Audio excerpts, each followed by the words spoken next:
and are poised to send a little bit higher to start today. Hey, it goes back and forth. But will their tantrum convince President Trump to abandon his tariff policies? The NYSC floor is one thing, but the House floor just delivered 2 wins for the Trump agenda. The big, beautiful budget bill passed a key hurdle in the House, and a national voter ID law also won majority approval. Both measures have a way to go before final passage. The man accused of planning to assassinate President Trump at Mar-a-Lago last summer now faces additional charges from Florida's Attorney General. That's on top of federal charges, but now we're learning more about the plot overall. The Trump team ramps up its efforts to ship out anti-Semitic foreigners here in America on student visas. This time, 22 students and grad students at the University of Michigan got the heave-ho. And Republicans and Democrats in the Senate come together to blast daylight savings time. Could the end of this outdated and annoying practice be on the horizon? You see what I did there? American Sunrise Early Edition begins now. Welcome to American Sunrise Early Edition. The show where faith, freedom, and the values that built this nation take center stage. Your good deeds and bad deeds. That's how we're going to judge you. Join host Jake Novak as he breaks down the stories that matter. We will be letting the public know regularly what we have found. American Sunrise Early Edition with your host, Jake Novak, starts now.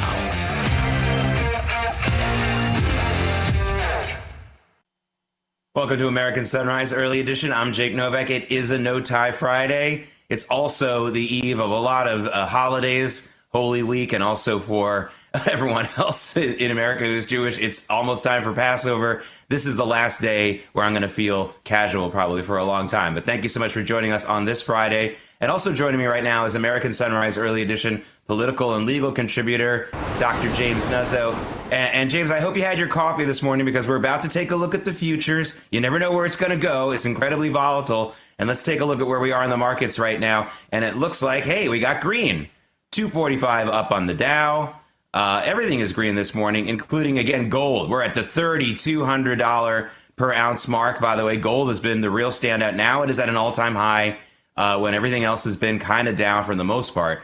Crude oil still very tame at the $60 mark. And let's take a look at Bitcoin, see if Bitcoin has gotten back into that range between 80 and 88. Yes, so it's at 82,006. So there we've checked in. As everyone knows, if you blink your eyes, it might be way different the next time we look. But we are definitely seeing, it feels like the markets are, it sounds crazy to say this because we had a 1,000 point drop on the Dow yesterday, but at one point it was almost 2,000 points down. And that means that the 3,000 points the Dow was up on Wednesday mostly held that gain.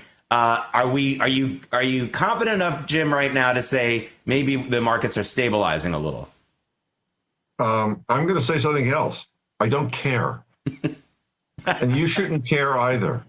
And your listeners and viewers should not care. The only time you should care is if you need to pull money out of the market. And by the way, I'm sorry if you do, because this is a bad time of tax season that some people are going to have to go into the market in order to be able to pay their taxes. But but don't look at it. Jake, I'm glad you put it up because that's your job. But I tell everyone I know that the market goes up and the market goes down. And that's just the way it happens. I'm old enough to remember 2000, 2008, 2012, 2016, 2020, in which there have been huge pullbacks. And guess what? Every time there was a very large pullback and people got on the TV set and all talked about the fact that the sky was falling in, within 6 months to a year, it was higher. That's what happens to markets. They go up and they go down. But they mostly, since 1930, go up. And they go up over time. So my sort of feeling is go to the box scores, see how the Yankees and the Mets did or your favorite team did. I'm a Red Sox fan. And that's what you should care about. You shouldn't care about what the market's doing on a day-to-day basis. I do not think President Trump cares.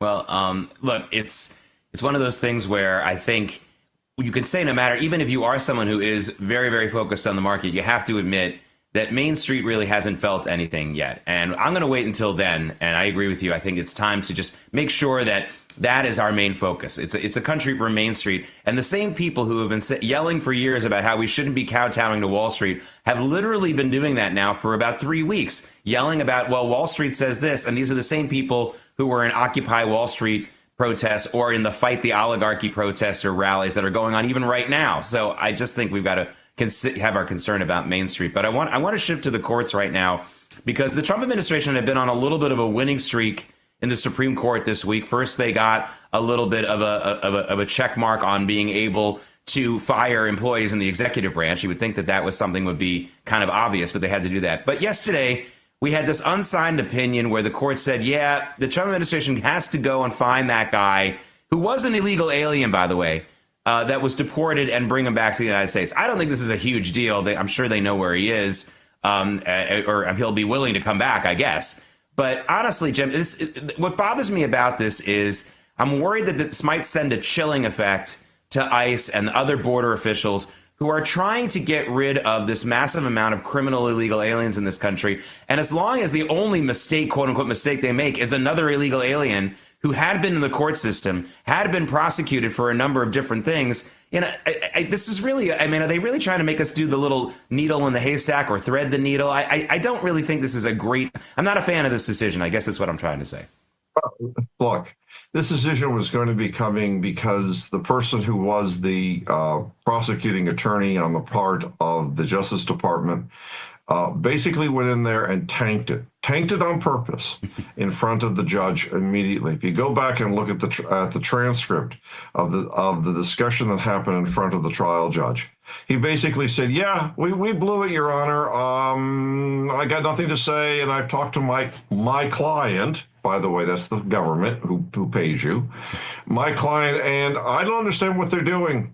Well, at that point, the judge had nothing that they could say, and with that transcript, there's nothing that any of the appellate courts could do. Look, I don't care about that. What I do care about is what happened with the third win in Congress this week, which was the passing of the Rogue Judges Act, which, as you know, for the past month, I've been sort of harping on this TV station. There's a very easy way to get rid of all these problems with the judges, and it's not impeachment. That's too long, and it's not going to work. What you do is you take away their power to issue these injunctions. The federal rules of civil procedure are something that Congress created. They could change. And with the bill that passed the House with only one no vote this week from the Republican side and no yes votes from the Democratic side, the ability to issue these nationwide injunctions will be stripped. Now, you're right, it has to pass the Senate. So what the Senate's going to need to do, and Senator Thune is going to need to figure out, is to place it as an amendment to a must-pass bill, whether that's increasing the debt, whether it's putting in the National Defense Authorization Act, whatever it happens to be, it'll be part of one of these pieces of must-pass legislations. It'll ultimately get to the president's desk. And John Roberts, you did this. You didn't have the guts to go and police your own judiciary. So you've now allowed the executive branch and the legislative branch to get into your knickers, and good for us and bad for you. Yeah, as I said on this program, and I know you said it too, John Roberts' official title is Chief Justice of the United States, not just Chief Justice of the Supreme Court. It's not, if you say that, it's actually incorrect on the facts, which means that he does have the authority to make clarifying types of statements and admonitions to all the judges in this country, and he didn't do that, and I agree with you. Listen, also, if we don't use that, the fact is he could have sort of decided that there were going to be emergency movements to the court. He could have stomped down on them. There could have been a decision that basically said, stop it, by the entire court. He didn't do that. Well, John Roberts, you reap what you sow. And I'm not at all sad. I'm not either. We need the clarity, and I'm just, this really feels like the whole country is in half the country is in some kind of sore loser mode. Look, you want to defeat President Trump, or you're not likely to run for a third term, despite all that storyline that was 2 weeks ago, feels like a million years ago. Then work on that. Stop trying to slow the gears of any actual government official work. with this kind of nonsense. And this is, by the way, it's something that's happening in a lot of countries, happening in France, happening in Israel. It's really scary. This is the real threat to democracy to me. But another threat to democracy is, of course, voting security and election security. And that was another thing that the House passed, along with the big budget bill, which got advanced as well yesterday. But they also voted for a nationwide voter ID law, which, there's a couple of things that the Democrat senators are probably going to filibuster because this is something that really, really scares them. Almost every other country has paper ballots, has a better voter election security than we do. Do you think, Jim, that the Democrats will have to choose one to freak out about, or will they try to put it all together? I mean, what's the strategy that's going to come from them? More importantly, what should the Republicans in the Senate be prepared for when it comes to things like this judicial move that you talked about and also voter ID?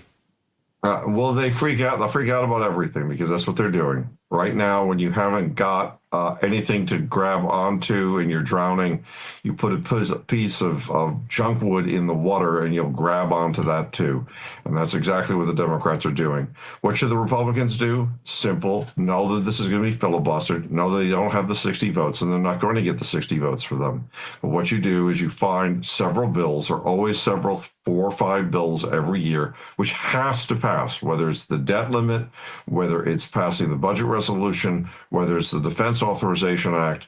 There are several bills that have to pass. And these bills are loaded up like Christmas trees in my house.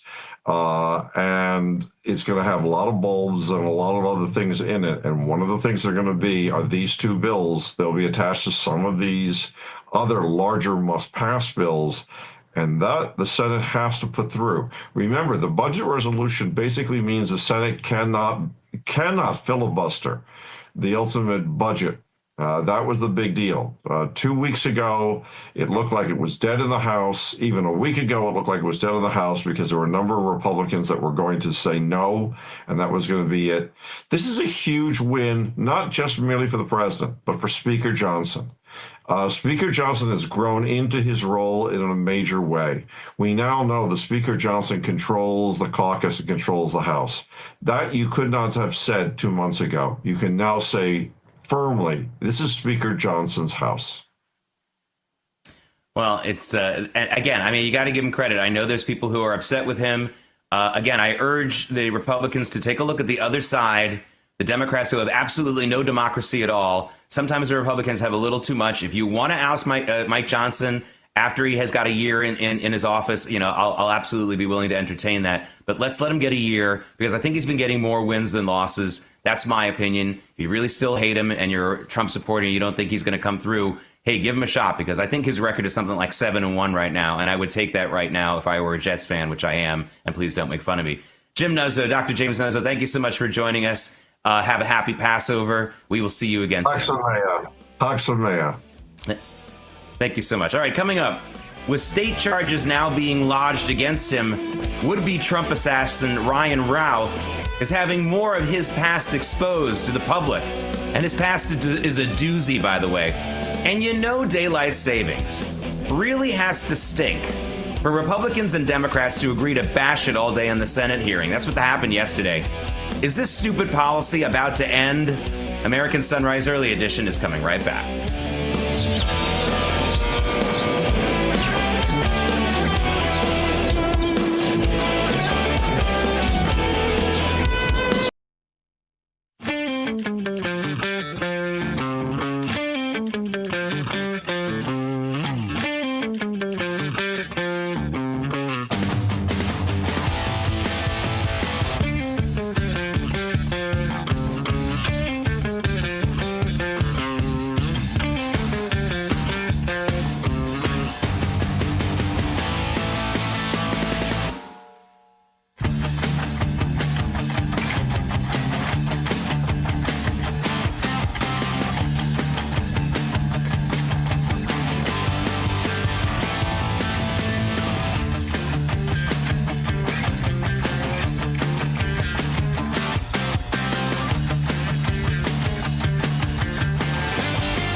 All right, that's a live shot of Coney Island, New York right now. Again, it's been chilly in New York, especially for an April, but I'm happy it's not raining or snowing. We didn't get a chance to talk about that with Jim Nuzzo before, but he's in the Boston area, and it is snowing this morning in Boston, so I'm taking what I can get here. That's not far from me, Coney Island, and that's the amusement park. It's still there. For those of you who think that's long gone, it is still there. And the Mets have a farm team that play in a nice little A-level minor league baseball field there. Really nice. All right. Here's something that's not so nice. Ryan Routh, the man already jailed on federal charges for attempting to assassinate President Trump at Mar-a-Lago. There are people in this control room doing this show who were late to work because of all the traffic that was stopped because of the fact that he got arrested. Well, right now, he's facing additional state terrorism and attempted murder charges. That's from Florida's Attorney General. Also, in the last 48 hours, we've learned from the new filings from the federal prosecutors that Routh had an arms dealer. He had contacted a major arms dealer to ship a rocket launcher to him so he could attack President Trump's jet.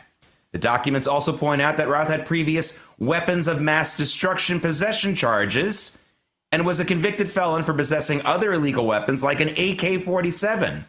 How in the world was this guy not in jail, let alone able to get that close to President Trump? This story really stinks to high heaven. I mean, there are people with traffic violations who get treated more strictly than this guy. Why was he let out into the public? And there's a lot of people who think that was happening so that he could get to Donald Trump. This is just an ugly story. We're going to find out more about it. Hopefully someone who was responsible for him being free to go anywhere will pay the price for it. All right, on another security message, at yesterday's cabinet meeting, Director of National Intelligence, Tulsi Gabbard, talked about how there are new efforts to secure the vote from potential hackers. Listen. Long list of things that we're investigating. We have the best of the best going after this. Election integrity being one of them. We have evidence of how these electronic voting systems have been vulnerable to hackers for a very long time and vulnerable to exploitation to manipulate the results of the votes being cast, which further drives forward your mandate to bring about paper ballots across the country so that voters can have faith in the integrity of our elections. By the way, paper ballots are used in large nations all over the world, including large countries like France. And not only are their elections secure, they get their election results that night. Just incredible that we don't do that here in this country. All right, I'm getting a little more optimistic, folks, that daylight savings will finally be abolished in America. My latest ray of hope, see what I did there? Came from the Senate hearing where Senator Ted Cruz just really railed on daylight savings, and a lot of Democrats joined in. Check it out. Today, the data show energy savings from daylight savings time are de minimis, if not entirely non-existent. Advances in technology, particularly in lighting and climate control, and increased domestic energy production have drastically reduced the relative price of energy compared to the past. Changing clocks biannually impacts our health. Research has shown that the abrupt shift in time, especially the spring transition when we lose an hour of sleep, disrupts our internal circadian rhythms and causes sleep deprivation. First of all, we heard the word de minimis. And when was the last time you heard the word de minimis? And don't pretend you have. So you learned that word. That was one of the first words out of his mouth. Hey, daylight savings is stupid. It's annoying. One of the things he didn't say is when people think, oh, we're saving energy because we're going to have a longer summer day. No, what happens is, sure, you're not using your lights in your house because there's more sunlight, but you're grilling, you're getting in your car to go to the mall, you're driving around because there's more daylight. It actually hurts us energy-wise. It is a really, really stupid policy, and most people have known this for like 50 years. Please, end it tomorrow. And it's a nice bipartisan thing. A lot of Democrats hate it too. All right, coming up. You know you want to check the stock market futures again and see where we're going to open. I know you're pretending you don't, but you know you do. I'll have that for you in just a moment. And amidst all the market pain these last couple of weeks, we did get at least one encouraging sign for the economy. I'll explain when American Sunrise Early Edition comes right back.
to have to watch the movie Rudy. I know it's a little early for college football season, but I'm really getting tired of waiting for football. South Bend, Indiana, the Golden Dome. That's what we're looking at that this morning.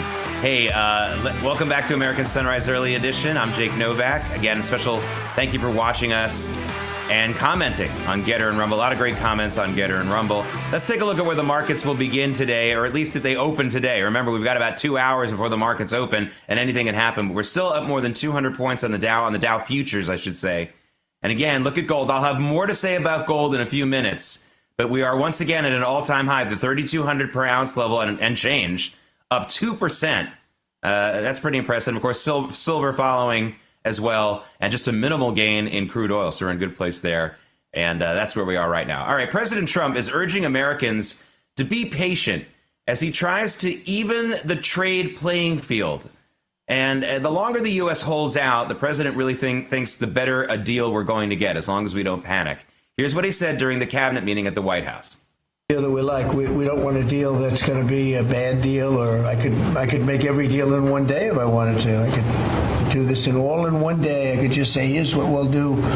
And I was saying to the people before, to Scott, mostly to Scott and Howard, and some of the other people that work with us on the negotiations. You know, we have a lot of law firms that have paid me a lot of money in the form of legal fees. We're going to probably use those firms to, if we can, I think we can. I'll make a contribution to the country. But they're great firms. They're the best firms, the biggest, and really the most prestigious. And we may be using them to help you guys out, because you're going to need a lot of lawyers. And I'm not sure Pam's going to be happy if I say, can you send over about 200 lawyers that work on trade? She's working on criminal stuff, and I think that's going to be her focus more than anything else. So we'll find out if we can do that. But we have a lot of lawyers that you've been reading about where they paid $100 million a firm on average.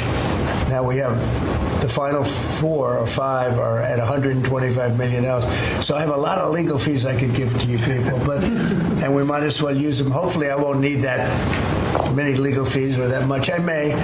Who knows? After it ends, after we leave, maybe I'll need it. But if I do, it's not going to be very pleasant. So I think we're going to try to use these very prestigious firms to help us out with the trade, because we have a lot of countries, but we want to make deals that are proper for the United States. Not just we can make deals easily. We want to make them proper. And, breaking overnight, we learned that China has slapped a 125% retaliatory tariff on the United States. We've got something like 145% of them. This just in. Numbers go to infinity. You can keep going higher all you want, China. This is my message to you. And the reason why I'm talking to them is because they're listening. I think they're surveilling everything in America by some kind of AI program. So here's my message to you, China. You have not been victimized by these tariffs. You have been beating us on trade for decades and decades and decades. This is no victimization of you and your country. We're not humiliating you. We're asking for an even playing field. Actually, we're complimenting you. We're asking for an even playing field. We're not saying you're just pathetic Chinese losers. We know that you have a strong economy. It's weak right now. It's been having a little trouble right now. But still, overall, you've made a lot of successes. Again, a lot of that's thanks to American consumers, but we can talk about it at another time. But you are not being victimized. Stop this nonsense. Make a deal. No one's going to think you're a loser. No one's going to think you're weak. You still have a control of a lot of other countries around the world. Just make a deal. Numbers go to infinity, so we can just keep doing this all day and all night for the rest of all time. All right. Not all the economic news has been bad this week, by the way. You wouldn't know this if you were watching the mainstream news media, but we got the consumer inflation report for March yesterday, and it showed that the annual inflation rate is now 2.4%. That's lower than it was the month before and lower than the 2.6% that was expected in the report. So again, Main Street, make sure that you're not suffering as much as Wall Street is, and we're finding that out right now. By the way, the price of eggs has been really volatile. It's gone up again in some places, lower than in others. But that's just eggs. Overall, we're seeing cooling inflation. Let's see if that trend continues. All right, Hollywood studios are among the biggest losers right now in this tariff battle, and that's especially true of Warner Brothers. Its shares fell 13% yesterday. It's a steep, steep drop because China said it would block some of its U.S. movies from its markets. This is an opportunity for me to give you folks a little bit of information about something you may not know. Maybe you do, maybe you don't. You know why there are so many superhero movies from Disney, the Marvel movies, and from Warner Brothers, the DC Comics movies. You know why? It's because of China. Chinese audiences don't like American movies and dramas where they have to read a bunch of subtitles. The action movies are easier to follow. You don't really even need to hear the dialogue, let's face it. And that's why the superhero movies have been churned out like crazy, not for you and me, but for the Chinese market. I wonder if even the Chinese people are getting sick of this already. All the reboots, the same movies over and over. There's almost no imagination anymore. Well, anyway, they are being hurt right now, those Hollywood studios who recreated their studios for China.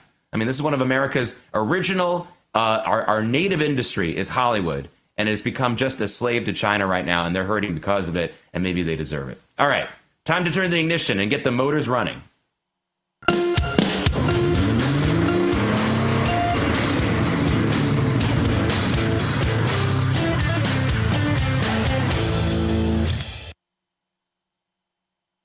Okay, everyone, again, this is my shocked face, my shocked voice.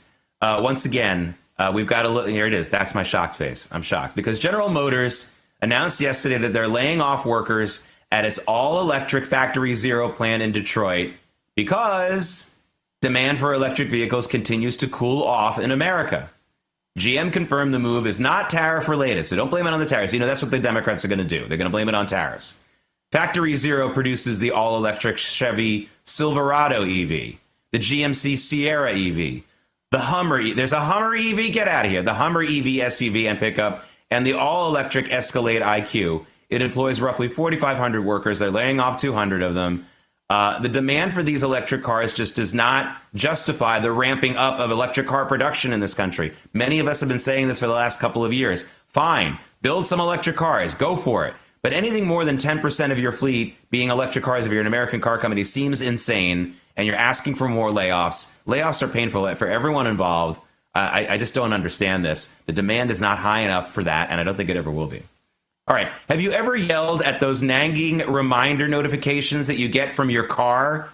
It's okay to admit it, because a new survey shows that the number one complaint for drivers of new cars in America are the in-car text systems that kind of yell at you when you're speeding or kind of yell at you when you've been driving too long without a break, or if you're singing too loudly to Captain and Tennille in the car. Okay, I may have made up that last one. But people are getting sick of these nagging car notifications. Sometimes they're just text messages on your dashboard. Sometimes they actually talk to you. This is slightly awkward news for automakers because they have dumped billions of dollars in more and more tech.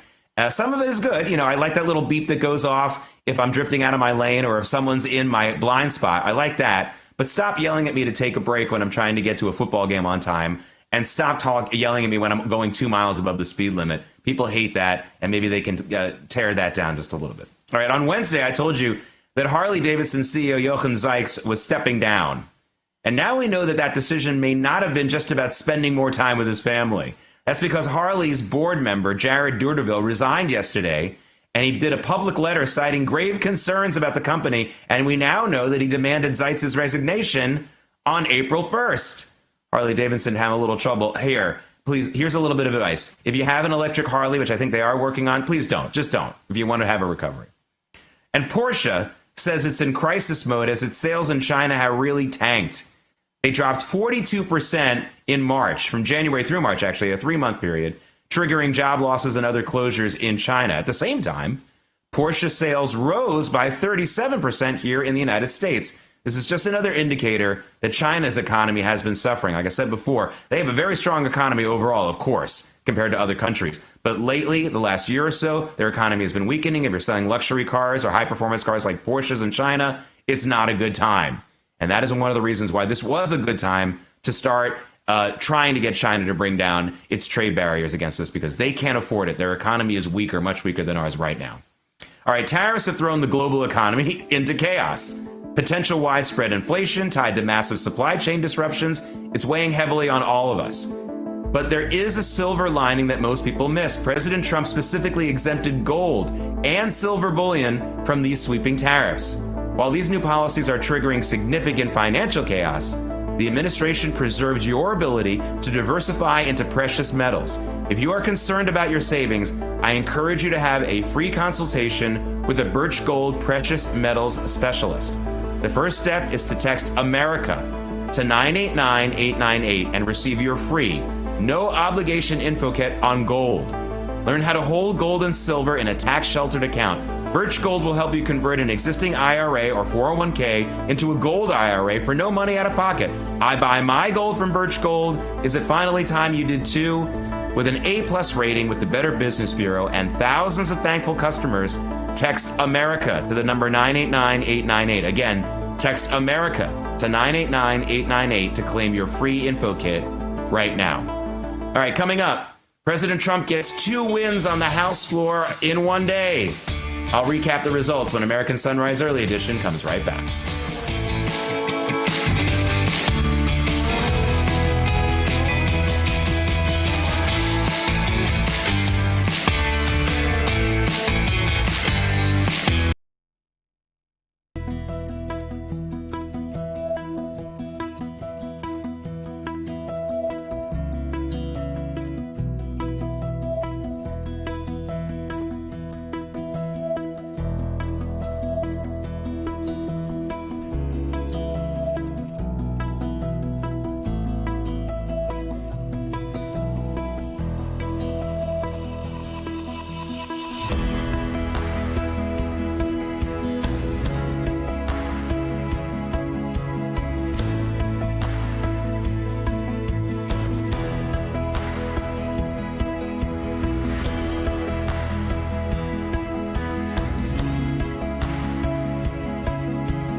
It's Friday, April 11th. Here are some of this morning's top stories. The flailing stock market, they flailed again yesterday. It went back down, but this morning we might have a higher open. That's how crazy it's been.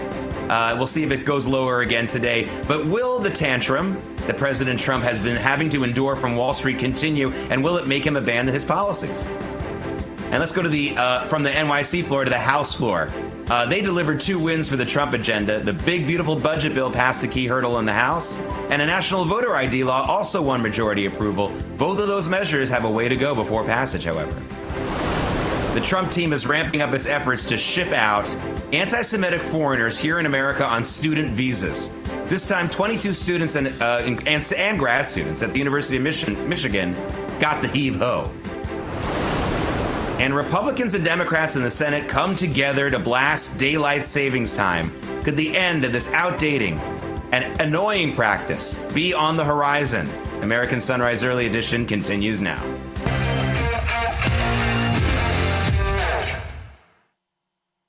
Welcome back to American Sunrise Early Edition. It's No Tie Friday, and one day it will be No Daylight Savings Time Friday. That is my dream and my hope. It is a stupid policy. If you have pets, if you have kids, if you have a brain, you've known that for a long time. Here's someone else who has a brain. It's Vanessa Simon. She is a GOP strategist in the city so nice they named it twice, New York, New York.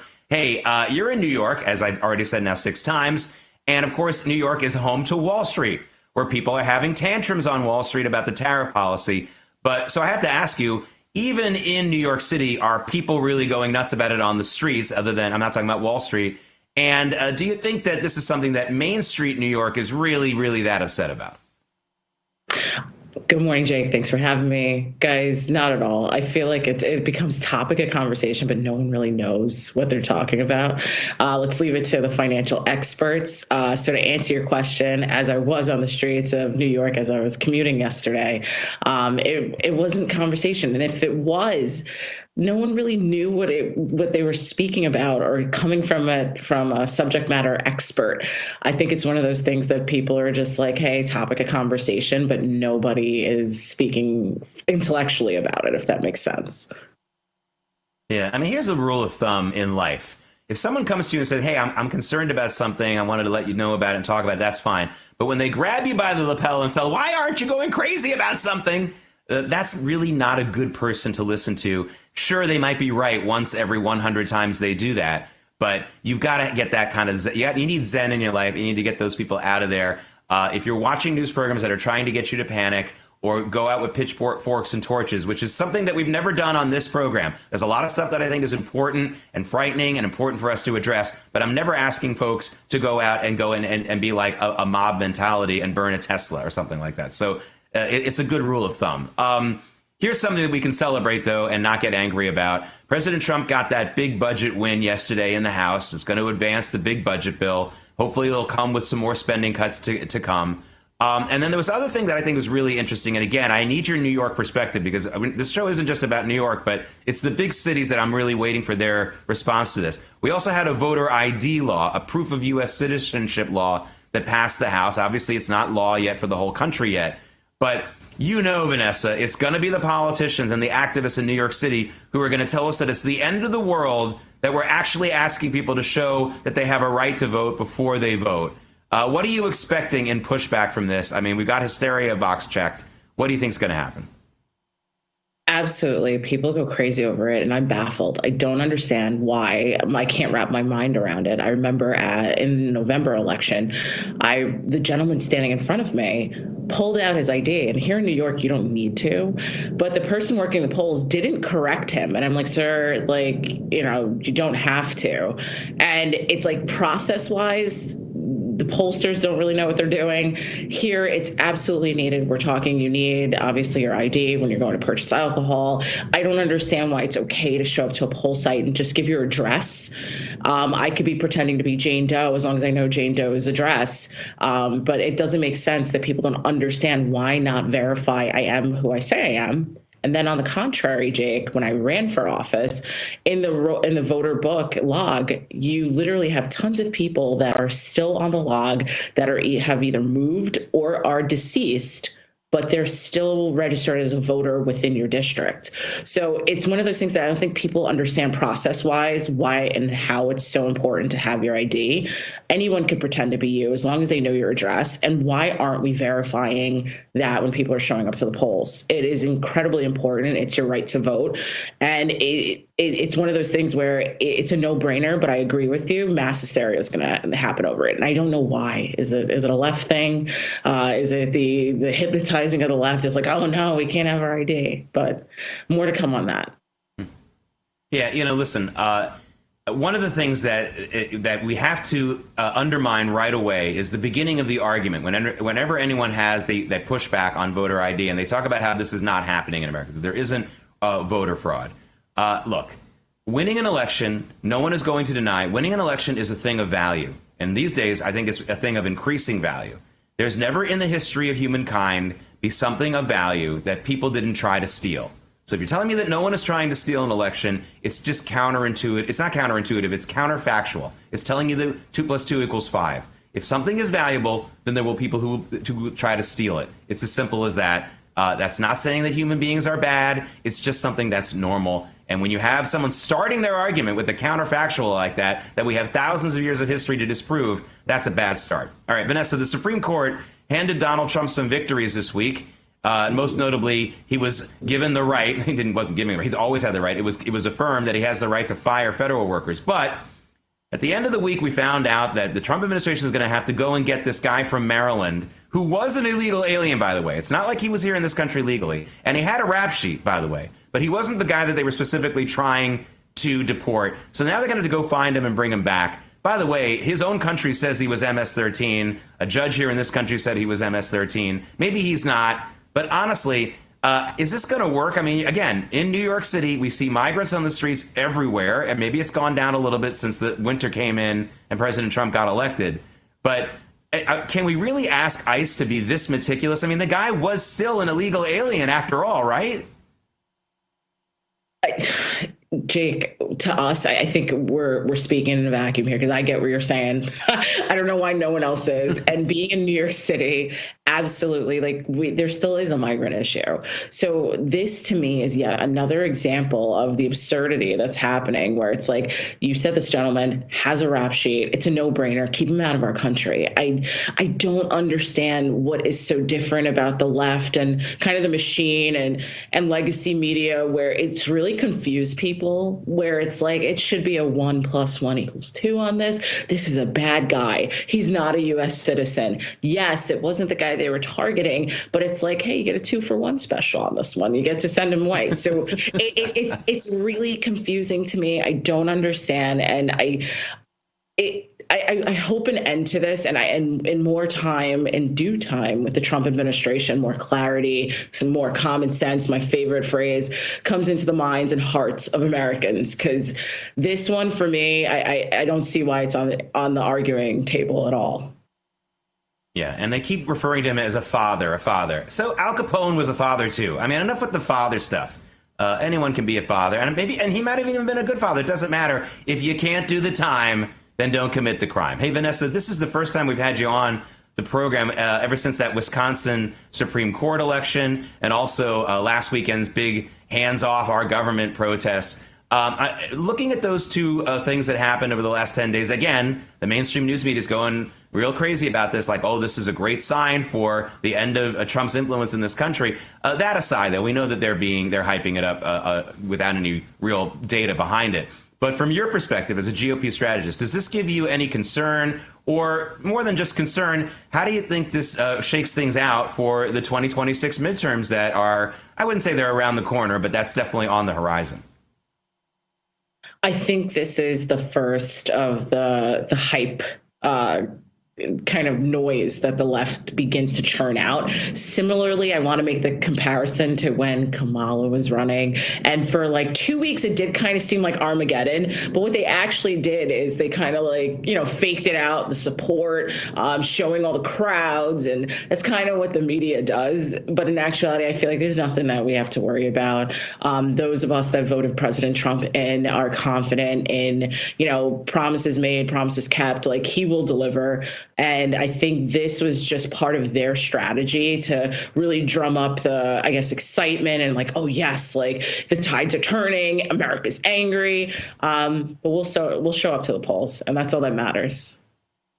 I'm so glad that you mentioned Kamala Harris, because there's a lot of people I know who are upset that Donald Trump won and they don't like Donald Trump. But you never hear them say, and I really liked Kamala. I miss her. I wish. Nobody says that. And this whole phony story about how she was, getting great enthusiasm. She was really firing up people. I mean, I had people texting me who are Democrats like, wow, she's really firing us up. Not one of them has said her name in several months now. It's all so phony and so ephemeral for these people. Again, love or hate Donald Trump and love or hate his supporters. His supporters now have been excited about this guy for 10 years, longer than that for a lot of them, but ever since he started running for office in June of 2015. So we're almost at the 10-year anniversary. This is a lasting support for this guy, again, for him personally and for the policies. Again, not saying you have to like them, but you have to admit that this is a real thing. Support for Kamala Harris, as they were telling us, wasn't real. And a lot of these other things aren't real, and they should stop pretending that. Anger at Donald Trump from a lot of people in this country is real, but they need to turn that into an actual candidate and something they believe in, not just something they don't like. Vanessa Simon, we like you. Thanks for joining us. Have a great weekend. We'll see you again soon. Thank you, Jake. Thanks, guys. All right, coming up, when people in the government publicly bash President Trump and his voters, they're not really bashing President Trump and his voters, really. They're bashing the entire democratic process. And I'm going to take you to Greenland in a second, at least on your screen, to give you the latest example. Stay with us.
They tell me the control, and this is, well, I can see on the screen, it's Rising Fawn, Georgia, and it's obviously a golf course. It's chilly up in the Northeast. I hope it's warmer down there. Probably good enough to golf.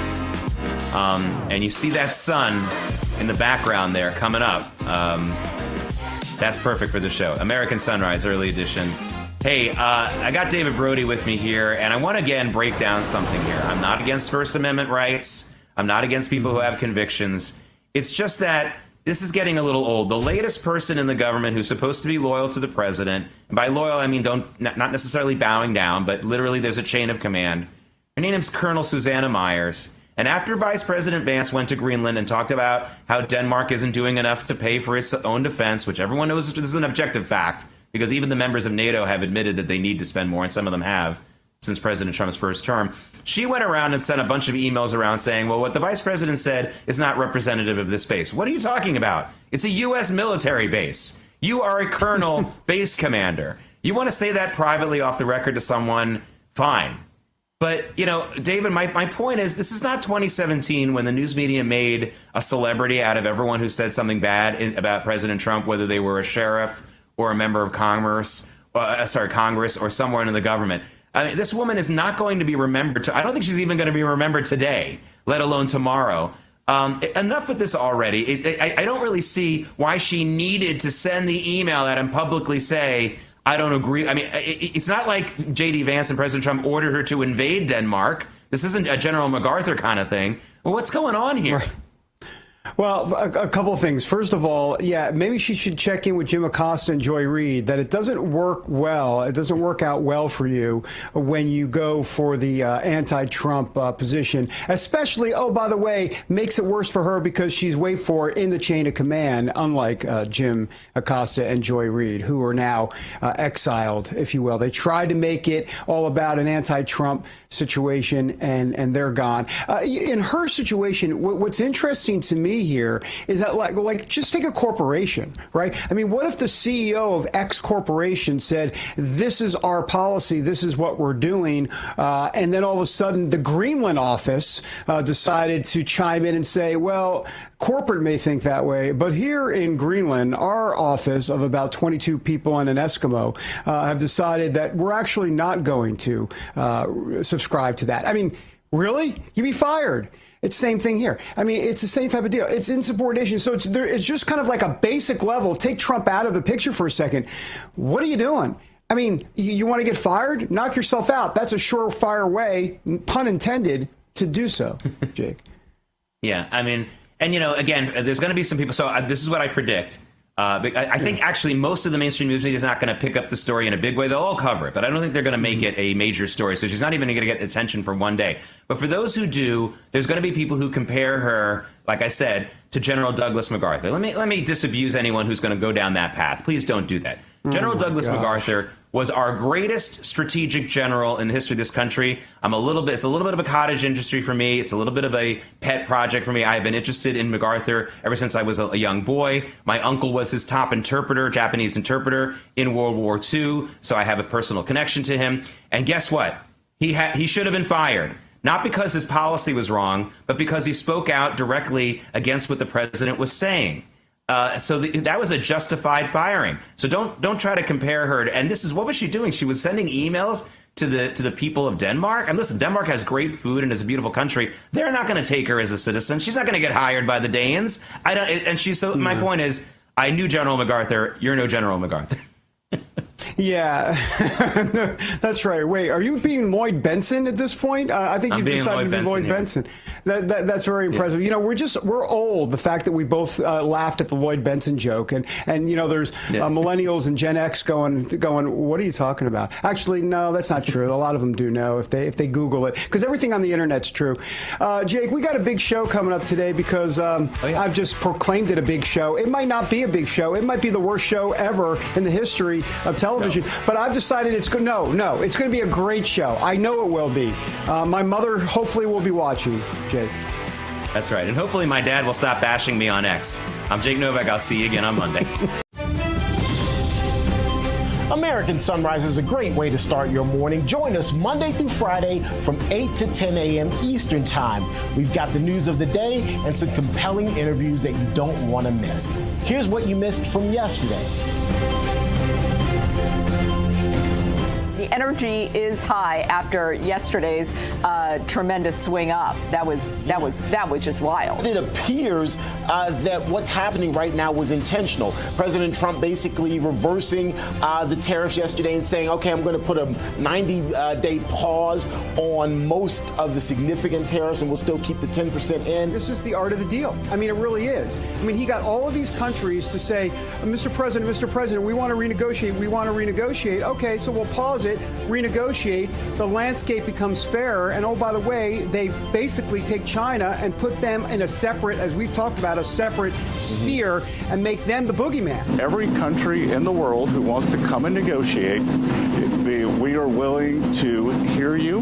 We're going to go down to a 10% baseline tariff for them, and China will be raised to 125. What's happening with China is necessary and needed, along with some of the other world's worst offenders, India, Vietnam, and parts of the European Union. So I foresee that the world is going to start coming to the table, and we've seen a lot of folks already start talking. We just watched as the Dow closed yesterday at 3,000. I think that's the highest it's been in 18 years, give or take.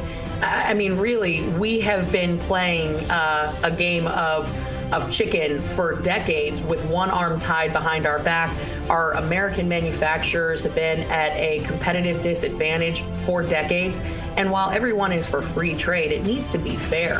If we would go back 2 weeks when all this tariff talk was underway and we didn't know what was going to happen, and right before Liberation Day, it was doom and gloom. The bottom was going to drop out. This is horrible for the economy. People were criticizing. I don't see how people can sit on the sidelines and say it's fair for us to pay 67% tariff, and it's fair for other countries to pay 15%. We finally shifted, and I love what President Trump said in that press conference yesterday.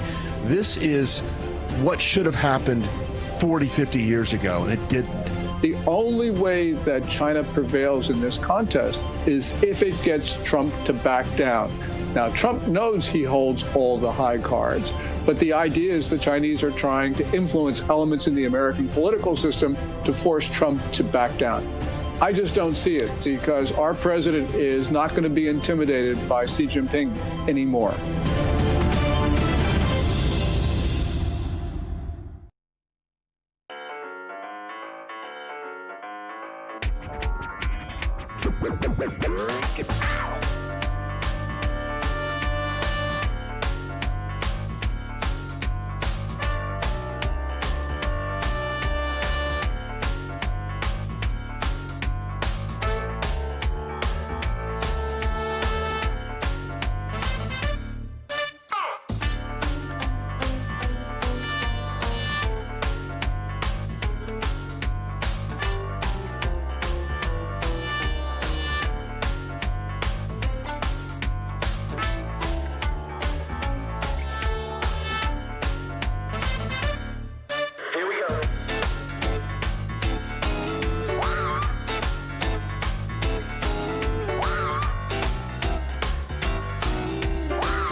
Ahead on American Sunrise, there's no blinking between the U.S. and China as the trade war between the two countries continues escalating. Ahead, what to expect today as China takes new retaliatory steps against the Trump administration instead of coming to the bargaining table. Plus, funding border security, cutting your taxes, and no more continuing resolutions. How soon could we see the one beautiful bill, the one big beautiful bill President Trump is calling for? We're headed to the Capitol for answers. And finally, judicial accountability and reining in rogue judges. The House has already passed a bill to address the issue, but how will it do in the Senate? Those stories and so much more as American Sunrise starts right now. Good morning, America. Welcome to American Sunrise. Whether it's culture, we have breaking news to share with you. Politics. President Trump is joining us live now from Florida. We've got you covered. This is what it looks like to be a patriot. We have to protect the American family. The American dream is still alive. I'm David Brody. I'm Terrance. And I'm Dr. Gina. Good morning. I'm Allison Hans in for Dr. Gina live from West Palm Beach. Let's bring in David Brody in Washington, D.C. and Terrance Bates in our Denver newsroom. Good morning, gentlemen. How are we doing? Allison, doing well. Good morning. Good morning. Okay. Hey, guys, let's... Yeah, please. I'm sorry. Can we just get right into it? Because we've been talking really all morning. So, folks, in case you don't know, we typically do a call about 5 o'clock in the morning where we kind of get ready for the show and talk about the stories that are important to us and what we're going to be reporting on. And I think we all have agreed that this terror fight between the United States and China is really kind of top of mind, especially since China has now also raised its tariffs to about 125%. But, guys, as I consider kind of the low-hanging fruit of this news story, there's a part of me that wonders what happens next. Obviously, there's this trade war that's happening, but it seems to have become personal. It's not just about business. It's not just about the economy. And, David, I fear that this might escalate to something even bigger. Is that just me being overly sensitive? I'd love to get both of your perspectives, David. We'll start with you. No, you're 100% right. And really, ultimately, it comes down to, I feel like Dr. Evil when he does this, global domination, because that is basically what we're talking about. And that is not hyperbole.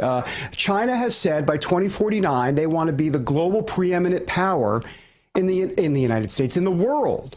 So ultimately, that's what this is about. Because, look, if you look at the Indo-Pacific region, right, there are threats there in the South China Sea, Panama Canal. That's why Trump talks about the Panama Canal. That's why Trump talks about Greenland up north, all of the routes there, all of the minerals that China has already been on the ground in Greenland for a very long time, trying to get the minerals out of Greenland. Look, so if you put the whole thing together, tariffs, we talk about tariffs being one tool in the toolbox. Well, in a way, this trade war is one tool in a much larger global dominant toolbox, Allison, that has been going on for quite some time. And once again, 2049 is that target date, which would coincide with the 100th anniversary of the Chinese Communist Party, by the way. It's gotten to the point where I'm not counting sheep at night at this point. I'm counting tariffs. I'm literally looking up and I'm counting tariffs as I sleep. Well, I think right now we really talk about tariffs in a theoretical term and in terms of the markets.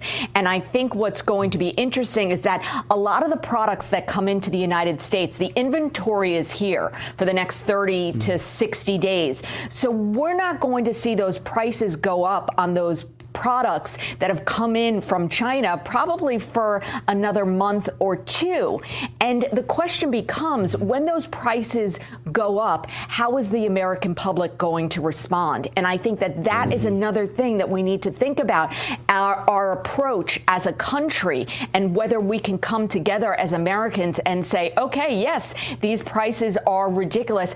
I'm going to buy in America, or I'm going to pull back, and people don't flip out when they see some of their favorite products go up 75% or whatever the case may be. Yeah, and what the media is going to tell us to think that the public is feeling out there. I mean, that and the spin game will continue anyhow. Yeah. It's well, guys, I can tell you, I'm going to be safe because China doesn't make Twinkies, and that sustains me. I can get through life with Twinkies, so I'm good to go. Pray for me on that. Please pray for me. I didn't know you were a prepper until this morning, but now I understand you got the Twinkies already. Oh man, there you go. You got it. Would you give us our Bible verse, Alice? You got it. You got it. I want to Twinkies to Bible verse. Yeah, I want to pinch your cheeks first. Well, this morning it is from Philippians 3:13-14, and it says, "Brethren, I do not count myself to have apprehended, but one thing I do, forgetting those things which are behind and reaching forward to those things which are ahead. I press toward the goal for the prize of the upward call of God in Christ Jesus." Well, as we've been discussing this morning, overnight, China has announced it has raised tariffs on the U.S. from 84% to 125%. This comes after the White House announced that the base tariff on China is actually 145%. President Trump said yesterday it was 125%, but officials say that it was on top of a 20% tariff imposed in February and last month, stemming from illegal immigration and fentanyl. This comes after Trump also issued a 90-day pause for some tariffs on countries willing to negotiate, but kept a 10% reciprocal tariff in place. For more, let's bring in former Trump spokesperson Liz Harrington. Good morning, Liz. How are you? Hey, good morning. I'm good. How are you? Oh, doing great. So good to have you here. Okay, so what's your thoughts this morning on the tariffs? Well, I think it's so interesting, Allison, for number one, what you just read there. The China tariff went up from 84%. Oh, so they already had a tariff on us. And what people never discuss is why do all these other countries, apparently it's good for them to have tariffs against us. Can't their people afford anything? Isn't it so bad for their consumers? No, nobody ever says that. It's just the American people have to be the sucker for the entire world. But President Trump knows that those days are over. We needed a realignment. This could not end, as he keeps saying. This is so unsustainable where the global trade policies were, especially in relation to the United States of America. We weren't making anything anymore. No one was investing in this country anymore. And I think what we've seen throughout his first term and just in the beginning of this historic second term is that President Trump knows how to use tariffs to negotiate. He's already gotten the rest of the world coming, begging to the United States to make a deal. Everyone else is now turned against China. So I think, like he said, we don't need to panic. We don't need to get worried.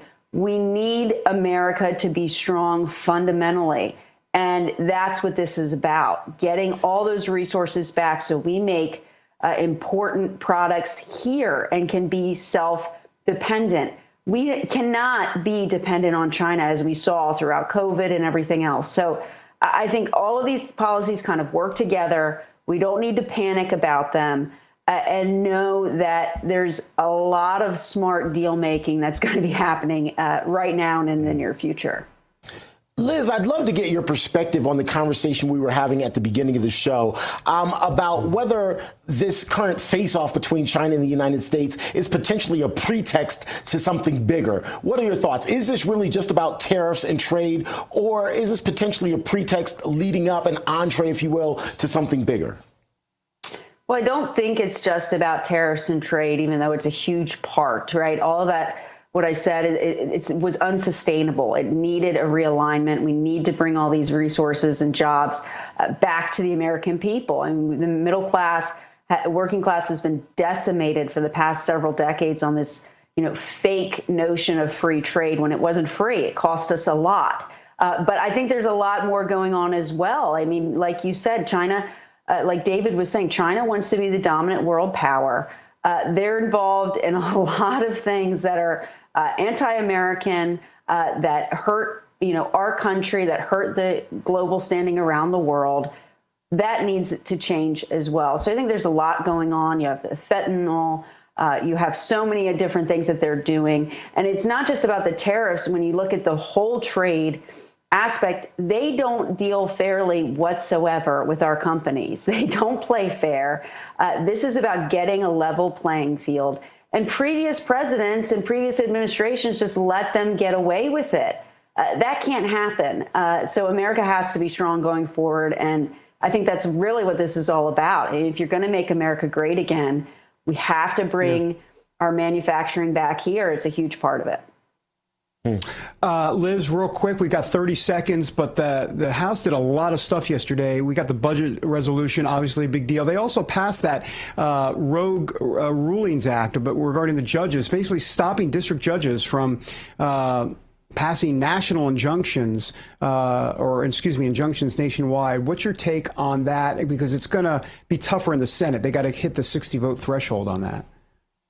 Right. And so it's a great bill, but they need to tie it to something that has to pass, because we know the Senate, they're not going to get Democrats to come on board with this, which is a real shame. But I like the posture. This is a message they need to send. They should still start impeaching these judges, too, even if it will go nowhere in the Senate. Put them on notice. What they're doing is unconstitutional. They have no authority to act as if they're president. These unelected judges, district court judges, who have no say over what the American people actually voted for last November. Such a good point. Liz Harrington, thank you so much for coming in this morning. Have a wonderful weekend. You too. Thanks so much. Thank you. Thanks, Coming Liz. up, we check out the hottest headlines from the RAV newsroom with T. Bates. And later, the Trump administration is set for talks tomorrow with Iran regarding nuclear weapons programs. Could we see a deal anytime soon? We take a look straight ahead on American Sunrise.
This news break is brought to you by AMAC, Association of Mature American Citizens.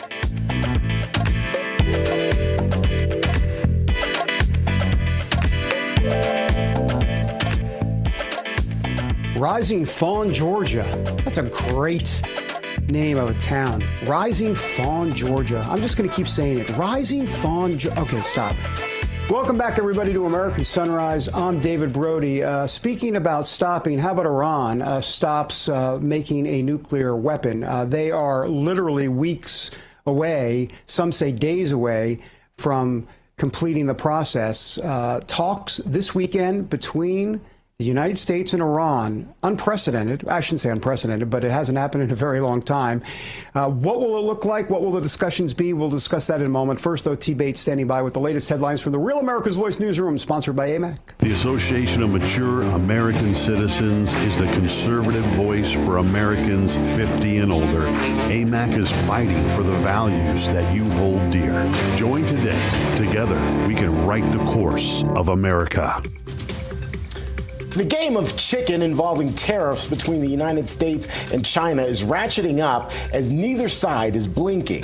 Starting tomorrow, China will raise its tariffs on U.S. imports from 84% to 125%, virtually matching U.S. tariffs on Chinese goods. The escalating trade war between the world's two largest economies comes as President Trump is pausing tariffs on pretty much pausing most tariffs on all of trade partners other than China. Beijing is also ramping up the rhetoric in the trade war, calling President Trump's trade actions, quote, economic bullying. China's Commerce Ministry says it plans to file another lawsuit against the Trump tariffs with the World Trade Organization. Back here at home, 4 Democrats joined House Republicans to pass a bill requiring proof of citizenship to register to vote in federal elections. The legislation is meant to codify one of President Trump's executive orders and make it law. The Safeguard American Voter Eligibility, or SAVE Act, passed with 220 to 208 votes, all Republicans voting for this bill. Texas Congressman Chip Roy sponsored the bill, which would amend the National Voter Registration Act to require that states confirm proof of citizenship in person from people looking to register to vote. Under the measure, states would also have to establish a program to remove undocumented immigrants from existing voter rolls. In order to pass in the Senate, the bill will also need Democrat support in order to reach the 60-vote threshold needed to pass any legislation in that body. House and Senate negotiators are getting to work on crafting that so-called one big beautiful bill that President Trump is calling for. On Thursday, the House adopted the Senate's budget framework, which moves both bodies towards the reconciliation process where they hammer out an actual budget that can pass in both chambers. After some last-minute scrambling and wrangling, House Speaker Mike Johnson was able to convince some of the more conservative members of his caucus to get on board. Budget reconciliation bill, the reason we call it the one big beautiful bill, everybody in this crowd of journalists knows that all the components that will be in that. We're talking about ensuring that the border is secure, having the resources that are necessary to do that. We're talking about getting the American economy going again by reducing regulations. We're talking about restoring peace through strength and making sure we have the measures in place to properly fund those priorities. We have a lot of things, American energy dominance, all the components that will make things better for Americans, drive down the cost of living, and get our economy really going again. Speaker Johnson says the measure will also avoid the biggest tax increase in American history because it will extend the expiring Trump tax cuts. Work on crafting this big, beautiful bill will begin immediately, with House and Senate negotiators working even over the upcoming Easter and Passover holidays, even as they may be back in their own districts. That's a quick check of your headlines. I'll have more headlines coming your way shortly, including inflation came down in March, so could we see a further reduction towards the Fed's 2% target rate? Next, though, Taiwan is warning of new threats from China. What are the Chinese trying to do now?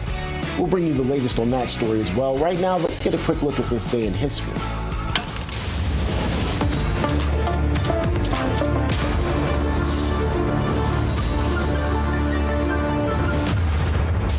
Give your oxygen tanks a stir.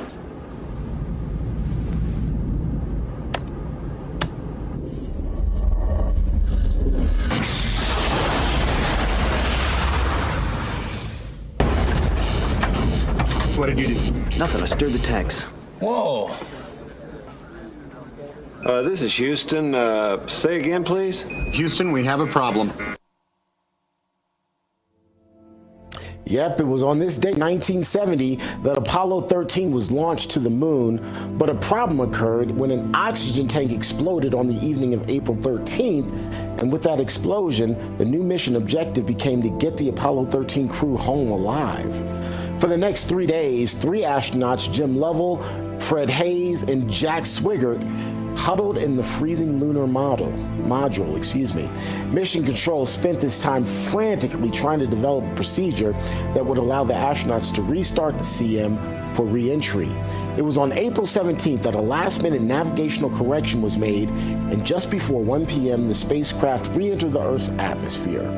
Mission Control feared that the CM's heat shields were damaged in the accident, but after 4 minutes of radio silence, Apollo 13's parachutes were spotted and the astronauts splashed down safely in the Pacific Ocean. The mission is now referred to as a successful failure. For American Sunrise, coming your way in a moment.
We're not in Costco. We're in Casco, Maine.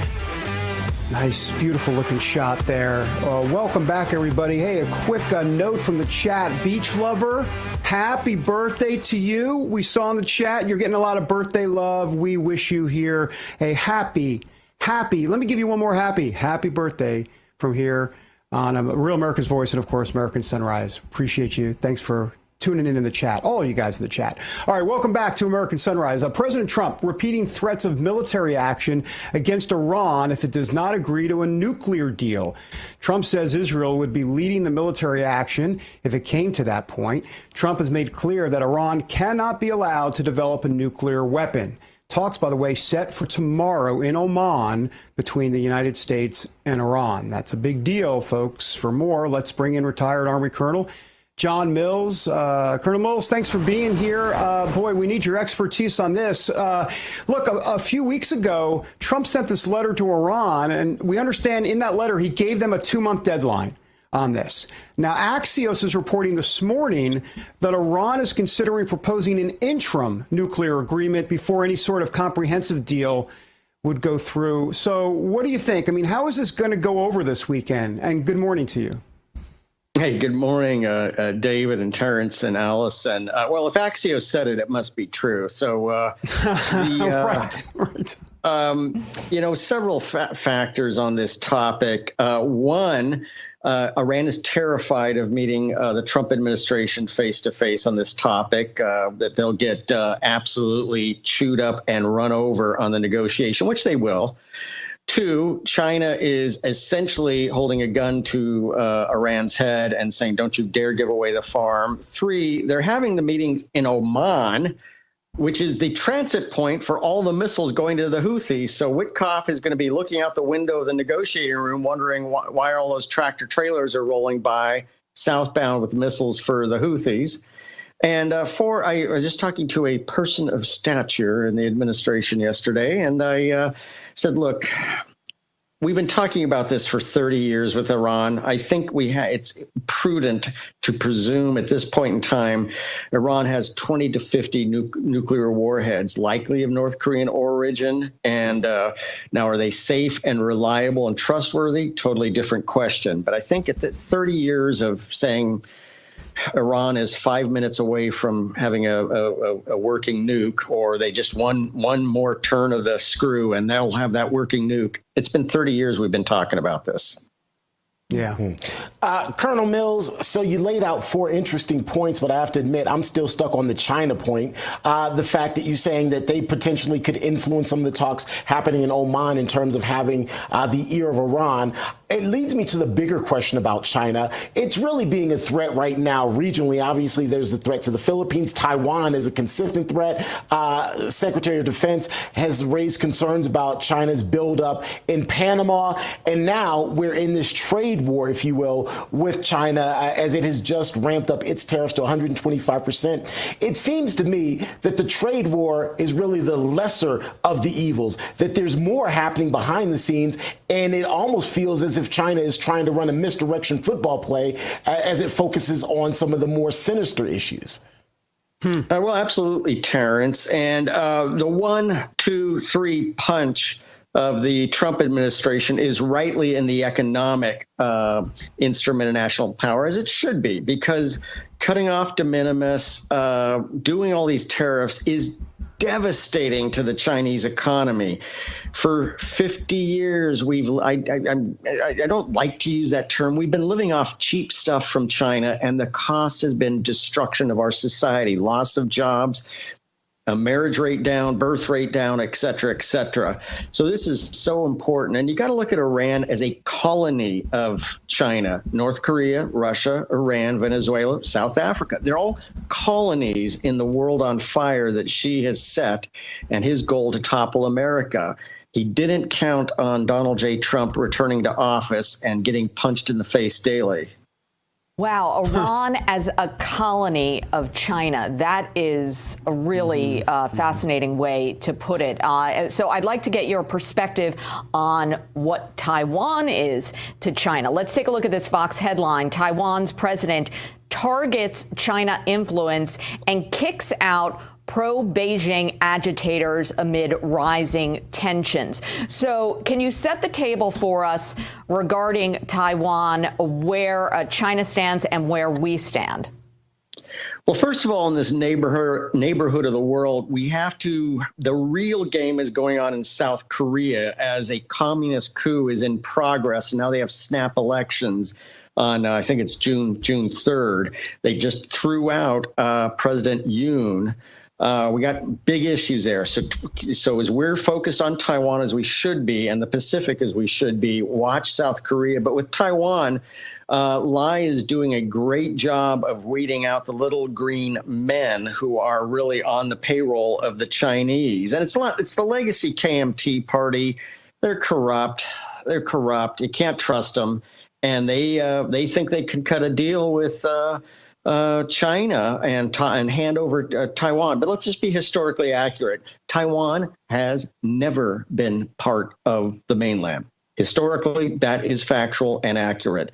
So the reunification is a lie and the term should never be used. And so China is now, but watch political warfare, because the tip of the spear of unrestricted warfare is really political warfare. You just had 4 members of the Palace Guard in Taiwan arrested for working for China. One of them is actually at the Ministry of National Defense in the organization I used to meet with regularly. So the 4 of them, so China wins. If they have spies inside the Presidential Palace Guard, they win. If their spies get arrested, they win, because it questions it helps question people in Taiwan will go, wow, we can't trust the government, we can't trust things, we lose hope. And what they're really after is they're trying to crush the hopes of the Taiwanese population. So David, can I just I'm get sorry, a go ahead, question? Terrance, please. I'm sorry, David, if you allow me, and I appreciate it.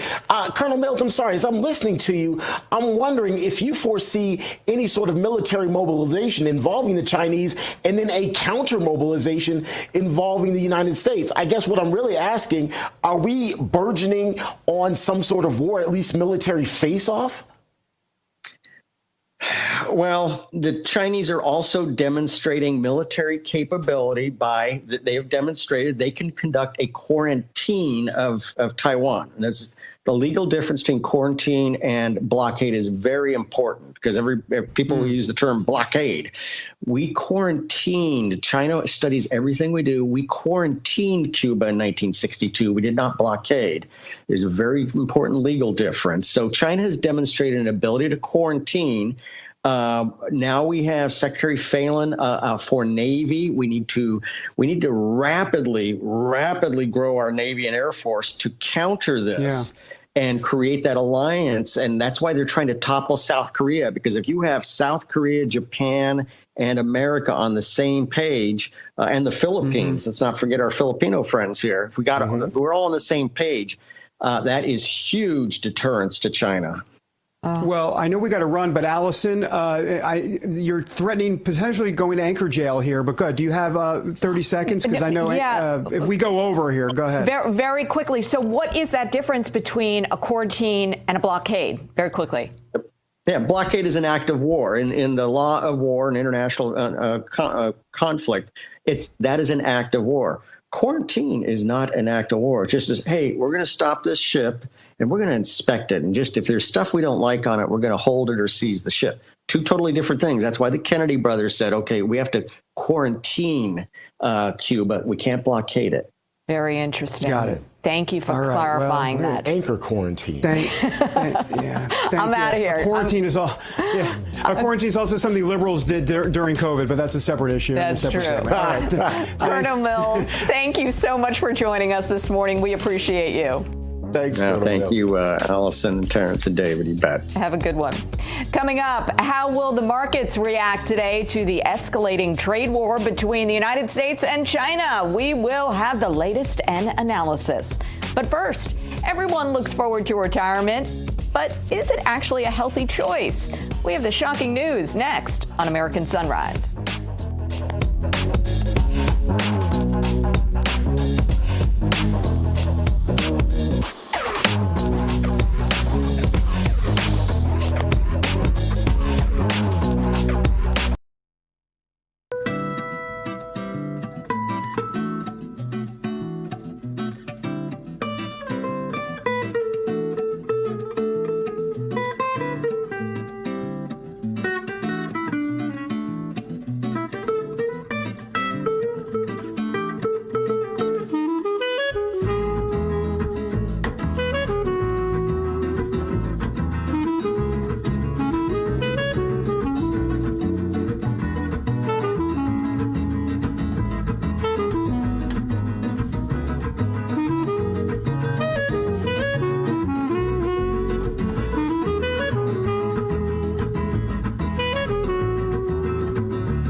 a live shot of Casco, Maine. Wow, that is so peaceful. Grab your coffee, relax, join us. I love that picture. Welcome back to American Sunrise. I'm Allison Hans, in for the vacationing Dr. Gina. Thank you so much for joining us. Time now for today's health news, sponsored by the Wellness Company. Under the microscope today, everyone looks forward to retirement, but should they?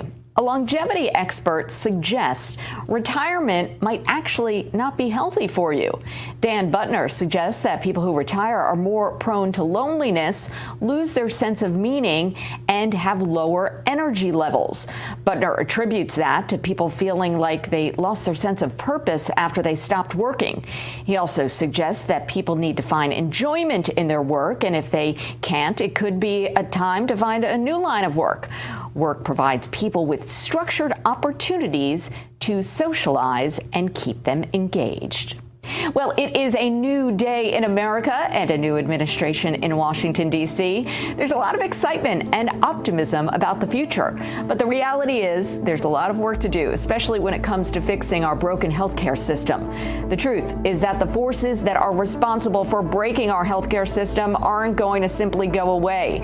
The challenges our system faces won't disappear overnight. So now more than ever, you need to be prepared. And that's where the Wellness Company comes in. Their doctors are medical professionals that you can trust, and their line of prescription medical kits are the gold standard when it comes to keeping you safe and healthy.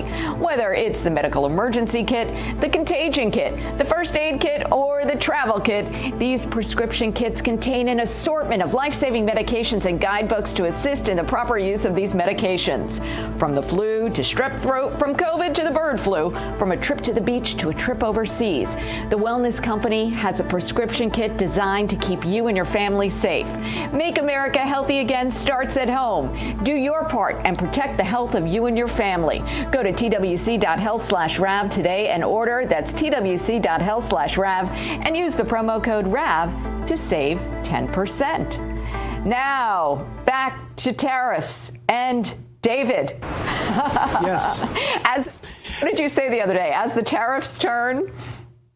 Oh, as the tariffs turn, that's right. All my tariffs. It's all going to potentially land us all up in General Hospital. No, just kidding. It's going to be fine. Everybody, it'll be all right. All right, enough soap opera references, Allison. Let's go back to tariffs, though. It's a story that will be with us at the top of the headlines for a while. The White House came out yesterday and said, actually, the tariff on China, it's 145%, not 125%. Originally, the president put the 125% tariff number up on Truth Social. Officials said, actually, that's on top of a 20% tariff imposed previously stemming from illegal immigration and fentanyl. So 125 plus 20, carry the 145. Got it. This comes after Trump also issued a 90-day pause for some tariffs on countries willing to negotiate, but of course kept a 10% reciprocal tariff in place. Got it? I hope you got it and you're good at math. For more, let's head over to D.C. We've got RAV Chief White House Correspondent Brian Glenn standing by, a math whiz as well. Brian, now, of course, this morning, China has raised tariffs against U.S. goods to 125%. That's going to take effect starting tomorrow. I did notice, however, that a spokesperson for China's Commerce Ministry said that Beijing is open to negotiate with the U.S. on an equal footing, whatever that means. Anyhow, try to dissect it for us if you could. And by the way, did I say good morning? Good morning to you. Good morning. I wish it was Free Tariff Friday that we can talk about right here from the White House. But unfortunately, as you laid out earlier today, China once again increasing the tariffs on U.S. goods, but it will come to a point, David. I think that we're getting close to perhaps having this meeting of trying to work this out. But let me remind you another way that China has been ripping off this country. Not only do they rip off our technology, our intellectual property, they'll take an item here that's made in the U.S., take it back to China, rip off its components, return it to the U.S. market, sell it for 30 to 40 to 50% less than the original product that was designed in this country. And 9 times out of 10, that company, I should say, in this country, goes out of business, but yet they continue. So the tariffs are just a part of this economic war that we have with China right now. And I'll mind you this, there's a lot of Chinese companies that are traded on U.S. stock exchange that do not follow the same guidelines as U.S. companies that are on the same exchange. And so the U.S. bankers, the investment bankers, the stock brokerages, they're getting rich off of Chinese companies trading on our in our indexes. That potentially needs to come to a halt. So this is the tariffs are just a small part of a larger problem with China. Well, Brian, take a look at this CNBC headline. The inflation rate eases to 2.4% in March, lower than expected. The core at a 4-year low. Your take on this? Yeah, this lines up with what we've been working on for the first 90-something days that we're in this administration. Take a look at also the first quarter earnings. Today, Wells Fargo, JP Morgan Chase, there's a lot of bankers that have come out. The earnings are good. You're going to see a lot more results unfolded today. But this will reflect this lower inflationary number that we're seeing right now, that core inflationary number. Mind you, go back a year ago today and take a look what inflation was across every consumable good, auto insurance, for everything from interest rates, mortgages. It's all coming down, and I think those numbers will be reflected later on today as we start to see Q1 revenue results, share earnings reports come out. Sounds good. Allison, I know we have to go to break. I just want to ask Brian real quick. Sure. Tell us, you're with the president this weekend. Tell us more about that real quick. Yeah, he goes later this morning. He'll go to Walter Reed for his annual physical. Then from there, he goes down to Mar-a-Lago today, and then tomorrow, I don't know if this is breaking news or not, he will be headed down to Miami. He will be attending the UFC fight there, and I will be with the crew as we cover the president on the road this weekend. We're back here in D.C. on Sunday night, so a lot to report. Testosterone. Definitely follow us. Yeah, I need to inject a little bit more testosterone for this trip, I think. It is UFC though, right? So you gotta amp it up a little bit. But yeah, it'll be a great weekend. We'll have it all back here, and of course we're documenting all of this to future debut a new show called Sunday in America, which will be hosted by myself. Very much like Saving America, but we're just doing it right here at the White House. So cool. Well, have fun at the UFC. I know we're talking to you in the next hour, but those trips are so cool. I think that's awesome. Thank you, Brian. Yeah. We'll check back with you at the top of the hour. Coming up, President Trump is ordering an investigation into former DHS official Miles Taylor. What can we expect from this? We have the details next on American Sunrise.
back. Time now to stay awake, not woke. Brought to us by the 1775 Coffee Company. Now, every morning, you've got a choice. Start your day with coffee that stands for American values, or keep giving your money to woke corporations that despise everything we believe in.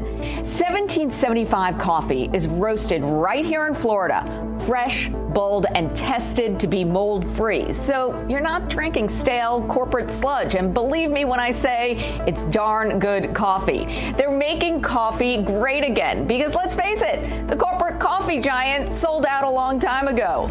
Their coffee is stale, bitter, and mass-produced in factories that couldn't care less about quality. Now, 1775 is different. Small, batch roasted, taste tested by people who actually love this country and shipped directly to your door. Prefer K-Cups? They've got you covered. Bold, smooth, and ready to brew. Want a brain boost? Grab their Vitality Mushroom Blend. It's packed with lion's mane and cordyceps for a clean, focused boost without the additives. And if you want the real deal, dark roast hits harder than a Trump rally in the Rust Belt. Go to 1775coffee.com/RAV and use code RAV for 10% off. Fuel up with freedom and start your morning right. Well, now that we are caffeinated, it's time to stay awake, not woke. And what's woke today? Anyone who lets their mouth get their butts in hot water, which is exactly what's happening to a former Homeland Security official who served in President Trump's first term. The headline: Trump orders DOJ to investigate prominent critic in shocking Oval Office remarks, with the president saying, "I think he's guilty of treason." He's referring to Miles Taylor, a former official at the Homeland Security Department who wrote an anonymous New York Times op-ed and subsequent book about what he saw during Trump's first term. In the writings, Taylor claims he was part of the resistance against Trump, working on the inside to sabotage the president's agenda. While signing executive orders in the Oval Office this week, Trump accused Taylor of lying and then doubled down on the DOJ's efforts to find out if the former aide committed any crimes with his publishings.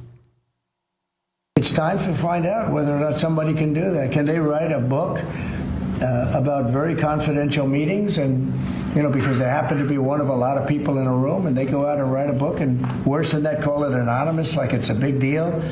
And everybody's saying, who is it, who is it, who is it? Then it was found out who he was a long time later, and he got a lot of publicity off that one. He's like a promoter.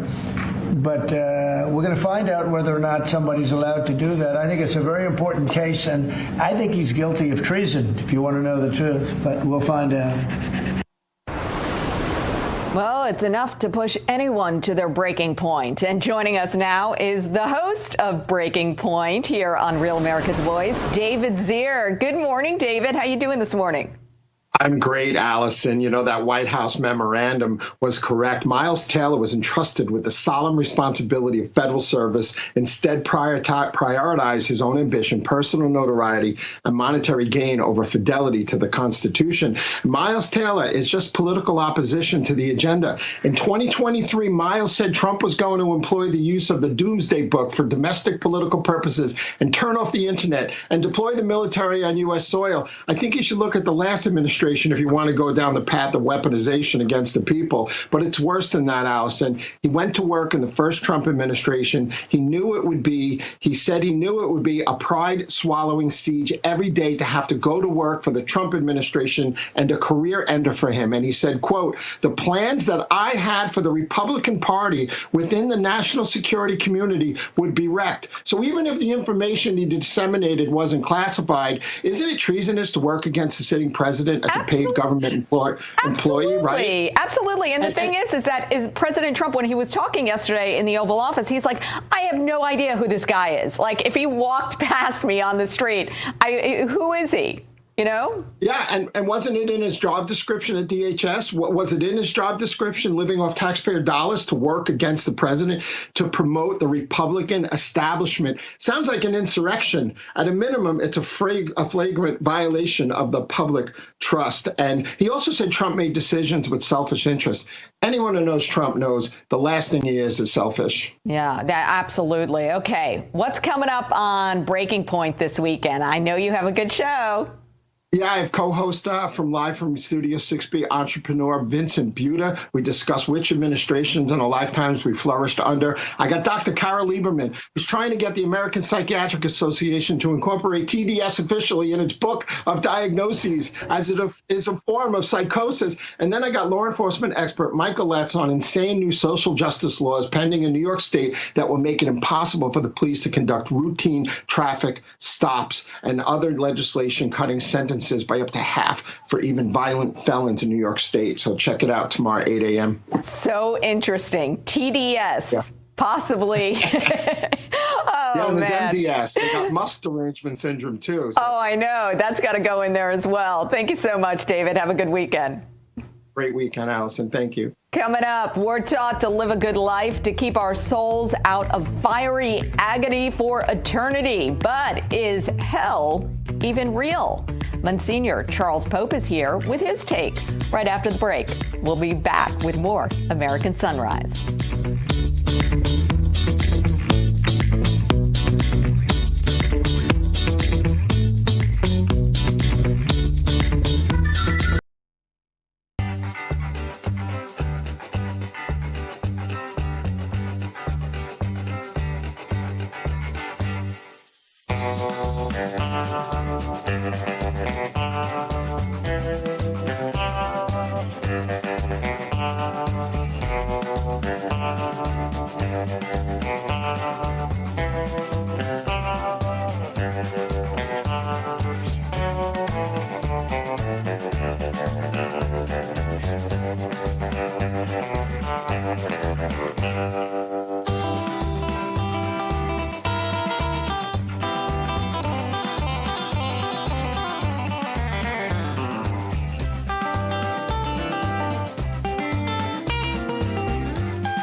In the beginning, God created the heaven and the earth.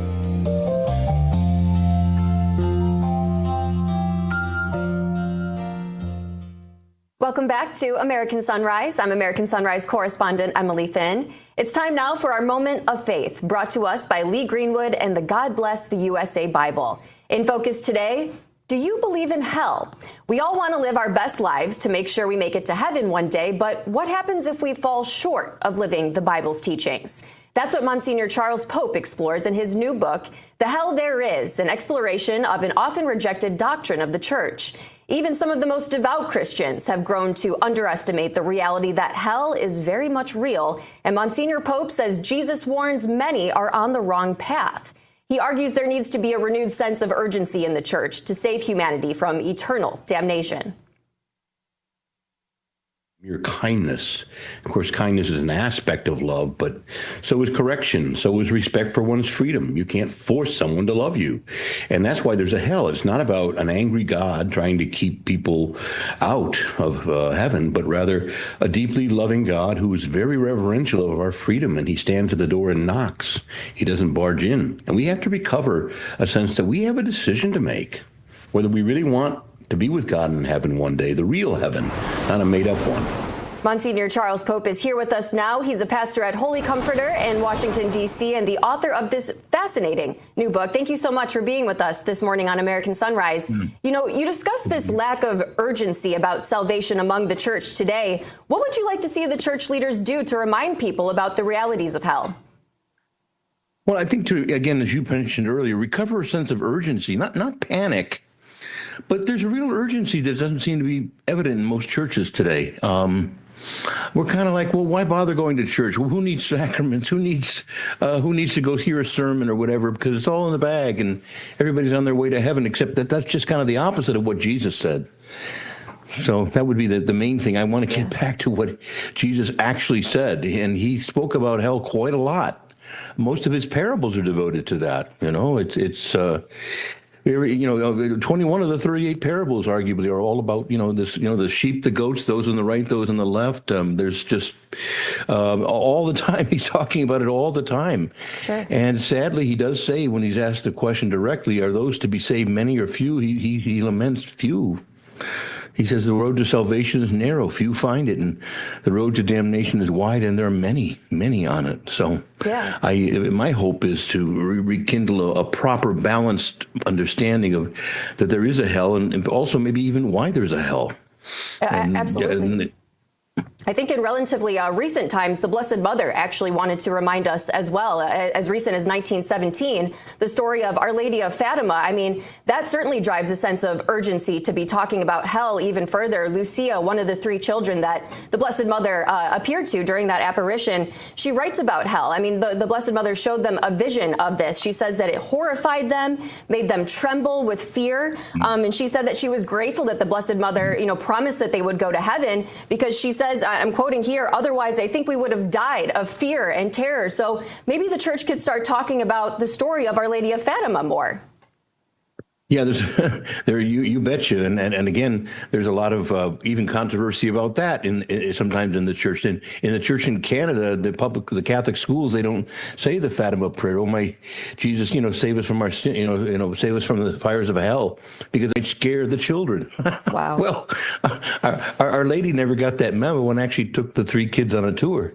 So it was, as I say, we're kind of in a place today where I think, well, let's put it this way. If you don't know the bad news, the good news is no news. And it isn't just that we don't have a proper sense of hell, but frankly, we don't even have a proper sense of what salvation is and how glorious it is, what the Lord has done for us, and is offering us a way out of this terrible reality. And frankly, there's a lot of hell on earth that we have to, overcome even on the way. So I think somewhere we've got to get back to a balance where we know the bad news, but then the good news is also beautifully framed as well.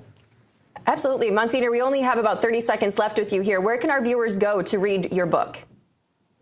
Well, they can. It's available at TAN. It's certainly Amazon, any Catholic bookseller, but also Amazon as well. It's out there. So I hope that people will find it helpful. Absolutely. And I appreciate the discussion today. I think, definitely reminding people who practice their faith that hell is real, but salvation is too. Like you said, getting that balance back is really important. Monsignor Charles Pope, thank you again for being on the show this morning. We'll be back with the second hour of American Sunrise in just 2 minutes. Stick around.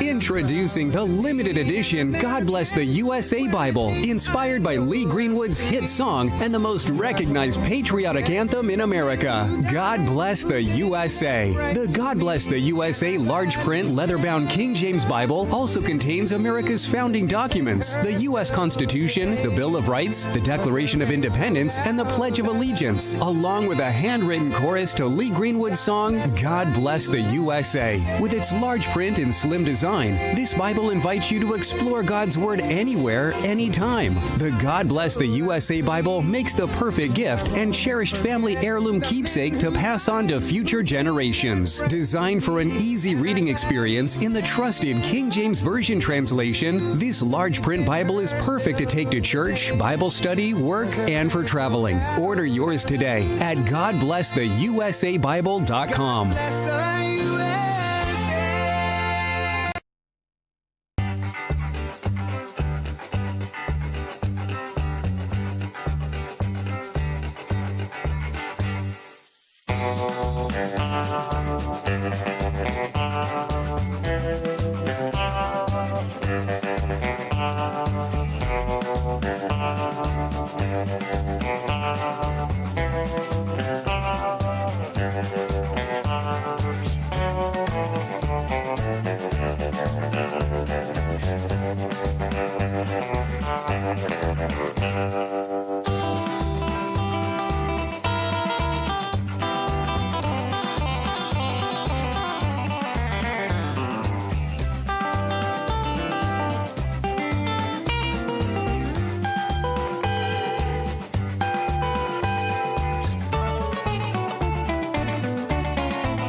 Coming up on this second hour of American Sunrise, U.S. exports to China are now being taxed by how much? You won't believe the number.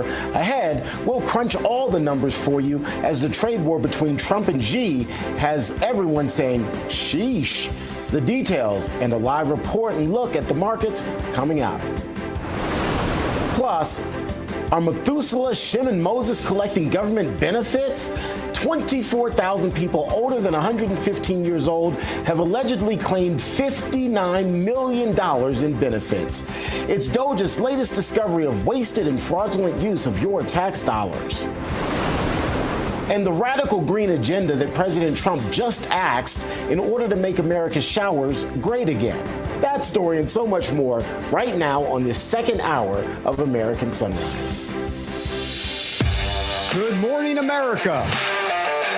Welcome to American Sunrise. Whether it's culture, we have breaking news to share with you. Politics. President Trump is joining us live now from Florida. We've got you covered. This is what it looks like to be a patriot. We have to protect the American family. The American dream is still alive. I'm David Brody. I'm Terrance. And I'm Dr. Gina.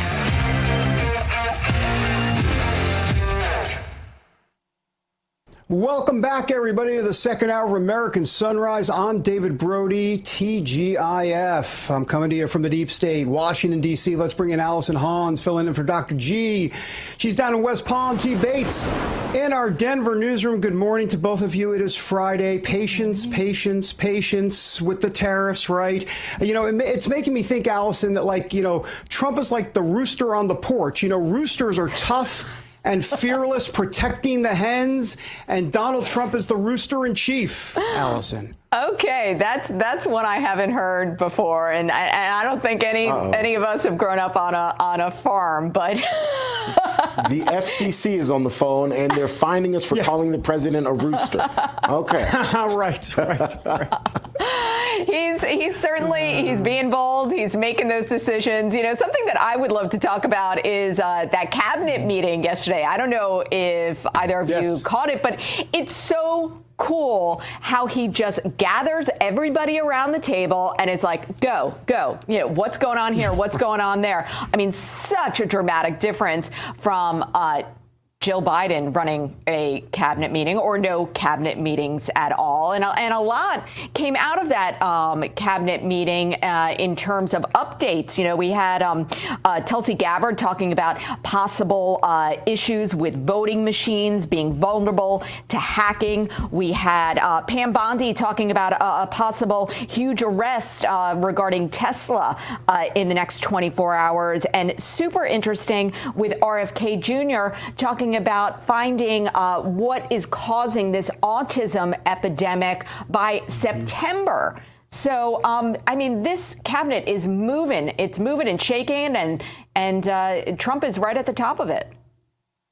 Yeah, and for the first time in my memory, we're getting an opportunity to see it all play out firsthand. Right. It's been rare, if ever. I don't ever remember TV cameras being allowed into cabinet meetings, excuse me, and now we're able to kind of be part of the process, if you will, which I think is unique and refreshing in this day and age, guys. Mm-hmm. I think it's phenomenal. Yeah, absolutely. All right, guys, let's get to the big story of the day. I'm sorry, David. I promise I will yield the floor to you after this. But we do have to get to a couple of the big stories of the day. The game of tariff chicken that's being played between the Trump administration and China is ratcheting up as neither side is blinking. Starting tomorrow, China is going to raise its tariffs on U.S. imports from 84% to 125%, virtually matching U.S. tariffs on Chinese goods. The escalating trade war between the world's two largest economies comes as President Trump is pausing tariffs on all trade partners other than China. Beijing is also ramping up the rhetoric in the trade war, calling President Trump's trade actions, quote, economic bullying. Plus, China's Commerce Ministry says it plans to file another lawsuit against the Trump tariffs with the World Trade Organization. 4 Democrats joined House Republicans to pass a bill requiring proof of citizenship in order to register to vote in federal elections. The legislation is meant to codify one of President Trump's executive orders and make it law. The Safeguard American Voter Eligibility, or SAVE Act, passed with the 220 to 208 margin, with all Republicans voting for the issue. Texas Congressman Chip Roy sponsored the bill, which would amend the National Voter Registration Act in order to require that states confirm proof of citizenship in person from people looking to register to vote. Under the measure, states would also have to establish a program to remove undocumented immigrants from existing voter rolls. In order to pass in the Senate, though, the bill will still need Democrat support to reach the required 60-vote threshold. House and Senate negotiators are getting to work on crafting that so-called one big beautiful bill that President Trump has been calling for. Thursday, the House adopted the Senate's budget framework, which moves both sides towards the reconciliation process, where they hammer out an actual budget that can pass in both chambers. After some last-minute scrambling and wrangling, House Speaker Mike Johnson was able to convince some of the more conservative factions of his caucus to get on board. Budget reconciliation bill, the reason we call it the one big beautiful bill, everybody in this crowd of journalists knows that all the components that will be in that. We're talking about ensuring that the border is secure, having the resources that are necessary to do that. We're talking about getting the American economy going again by reducing regulations. We're talking about restoring peace through strength and making sure we have the measures in place to properly fund those priorities. We have a lot of things, American energy dominance, all the components that will make things better for Americans, drive down the cost of living, and get our economy really going again. Speaker Johnson says the measure will also avoid the biggest tax increase in American history because it will extend the expiring Trump tax cuts. Work on crafting this big, beautiful bill will begin immediately, with House and Senate negotiators working even over the upcoming Easter and Passover holidays, even as they may be back in their own districts. That's a quick check of your headlines. Now, I yield the floor to the gentleman from Maryland by way of New York and New Jersey, David Brody. Sir, you have the floor. Thank you so much, Senator Bates. I appreciate that. That's very nice of you. We're talking about chickens and roosters this morning. That's kind of interesting. Did we just go off the reservation? All right, so let's take a live look at the futures on Wall Street. This has been a roller coaster week. I'm going to put on my glasses. Oh, look, I see green. That's good. Kermit the Frog numbers. This is good stuff. The Dow up a little bit, NASDAQ up a little bit. Well, actually 0.00, not really. Anyhow, the point is that at least it's not in the deeper red at this point. We'll see what happens. C. Bates will be along with those numbers in about 20 minutes or so, 25 minutes when the stock market opens. All right, joining us live now from the White House is RAV Chief White House Correspondent Brian Glenn. Brian, I don't see anything on the president's schedule today, officially at least, regarding tariffs. Or any other events. I guess he's getting a physical at Walter Reed Medical Center this morning. Honestly, after this week, we could probably all use physicals. That is so true. And I said this yesterday, and I do encourage everyone to get their annual physical to maintain your health. But yes, that is on the morning schedule for the president. He will later go to Joint Base Andrews and fly down to South Florida later on this afternoon. Now, I will say this. At 1 o'clock, Carolyn Leavitt will step inside the briefing room and deliver her, this time, second time this week, a briefing there to kind of recap everything. And I would only imagine, David, that the number one question will be, you guessed it, tariffs. She'll answer that 8 different ways from Sunday on the same thing that she probably has put out a statement earlier in her opening statements and the briefing room. But nevertheless, that is what's on tap here today at the White House. Hey, Brian, similar to you, I'm tired of talking about tariffs. I suspect you're tired of talking about it, listening to it, hearing about it, asking questions about it. So I want to switch things up a little bit and talk about an interesting story you found involving Elon Musk and Doge that made a massive discovery about wasted taxpayer dollars on unemployment claims for fake people. Listen to this. This message was posted on X, and it says that an initial survey of unemployment insurance claims since 2020 revealed the following.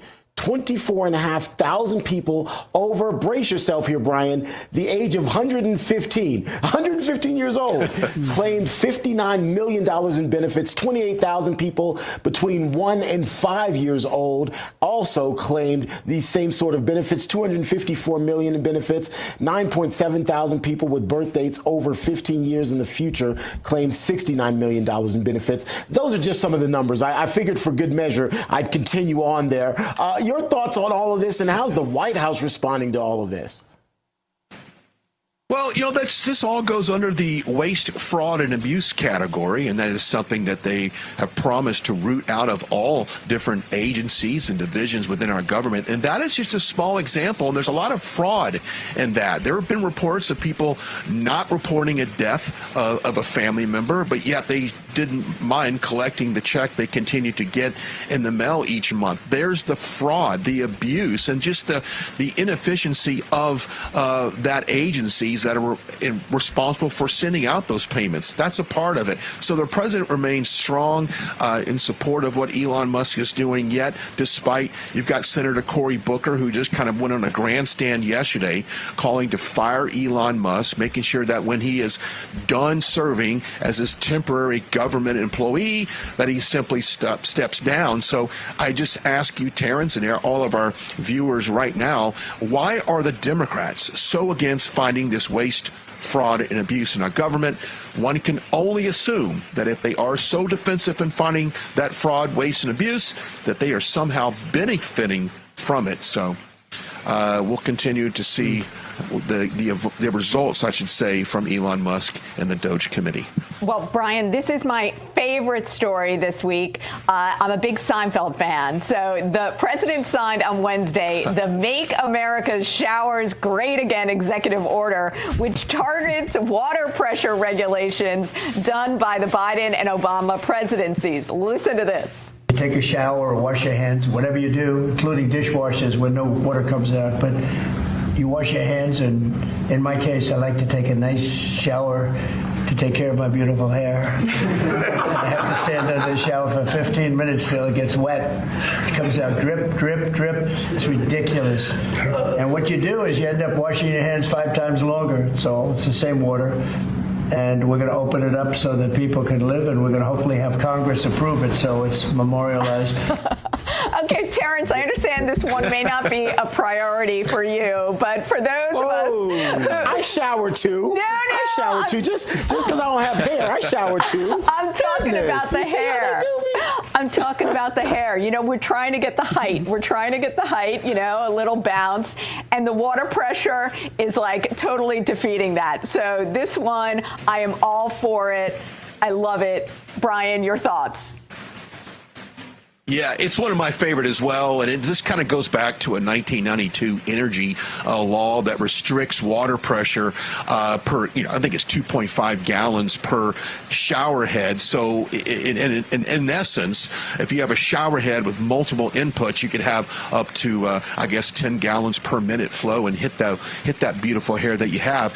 If you've ever tried to set your dishwasher, I did this last night before I went to bed. Notice how much time it takes that's programmed into your dishwasher to actually go through a cycle. It was 2.5 hours on mine, and that is a direct result of the Obama-Biden era energy requirements they had. So I'm a big fan of it. Dave Portnoy of Barstool Sports said that this is one of his favorite executive orders ever, that he is the GOAT. And if he was to rename a hotel chain, it'd be AC and water pressure. That's the two keys to a successful hotel. But I love this executive order. Love it. I love it. I love it. Drip, drip, drip. It's a classic. Okay, Brian, thanks for joining us today. Have a great weekend. We are back in a moment, folks.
Welcome back to American Sunrise. I'm American Sunrise correspondent Emily Finn. It's great to have you with us this morning. Time now to drain the swamp, and this morning we are flushing out the Russia collusion hoax as the infamous Crossfire hurricane investigation seeps back into the headlines. This week, FBI Director Kash Patel delivered nearly 700 pages of declassified records related to the investigation to Congress. The move comes in response to an executive order from President Trump demanding to make the records public. Real America's Voice's Just the News got a hold of the binder of Crossfire hurricane documents that were sent to Congress, detailing the FBI's investigation into the now debunked Steele dossier and efforts to take down President Trump's 2016 presidential campaign. All right, so we are gearing up for a potential hearing in Congress on these documents. Do you think that that's going to happen? We want to know what you think. Let us know on Rumble or Getter. Hop on and let your voice be heard. Coming up, we have a whole lot more for you on American Sunrise. President Trump is signing an executive order boosting energy and coal production here in the U.S. We take you to the Keystone State, where this will have major impacts. Coming up next on American Sunrise.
The St. Louis Arch, the gateway to the West. I believe that's what's been there. I'm pretty sure. I was there. It's been a while ago, but downtown St. Louis is a pretty good place. Some good eating down there. Anyway, we're getting ready for the opening bell at the New York Stock Exchange. The bell's going to ring here in about 8 minutes or so. Already kind of even in pre-market trading, up and down. About 30 minutes ago, this board was in the green. As you can see now, it's back in the red. We'll continue to monitor it for you, though, and keep you updated. Hopefully this week of trading will end on a positive note with all of your investments being in the green. Let's get you over to David now, though, for more. David, good morning.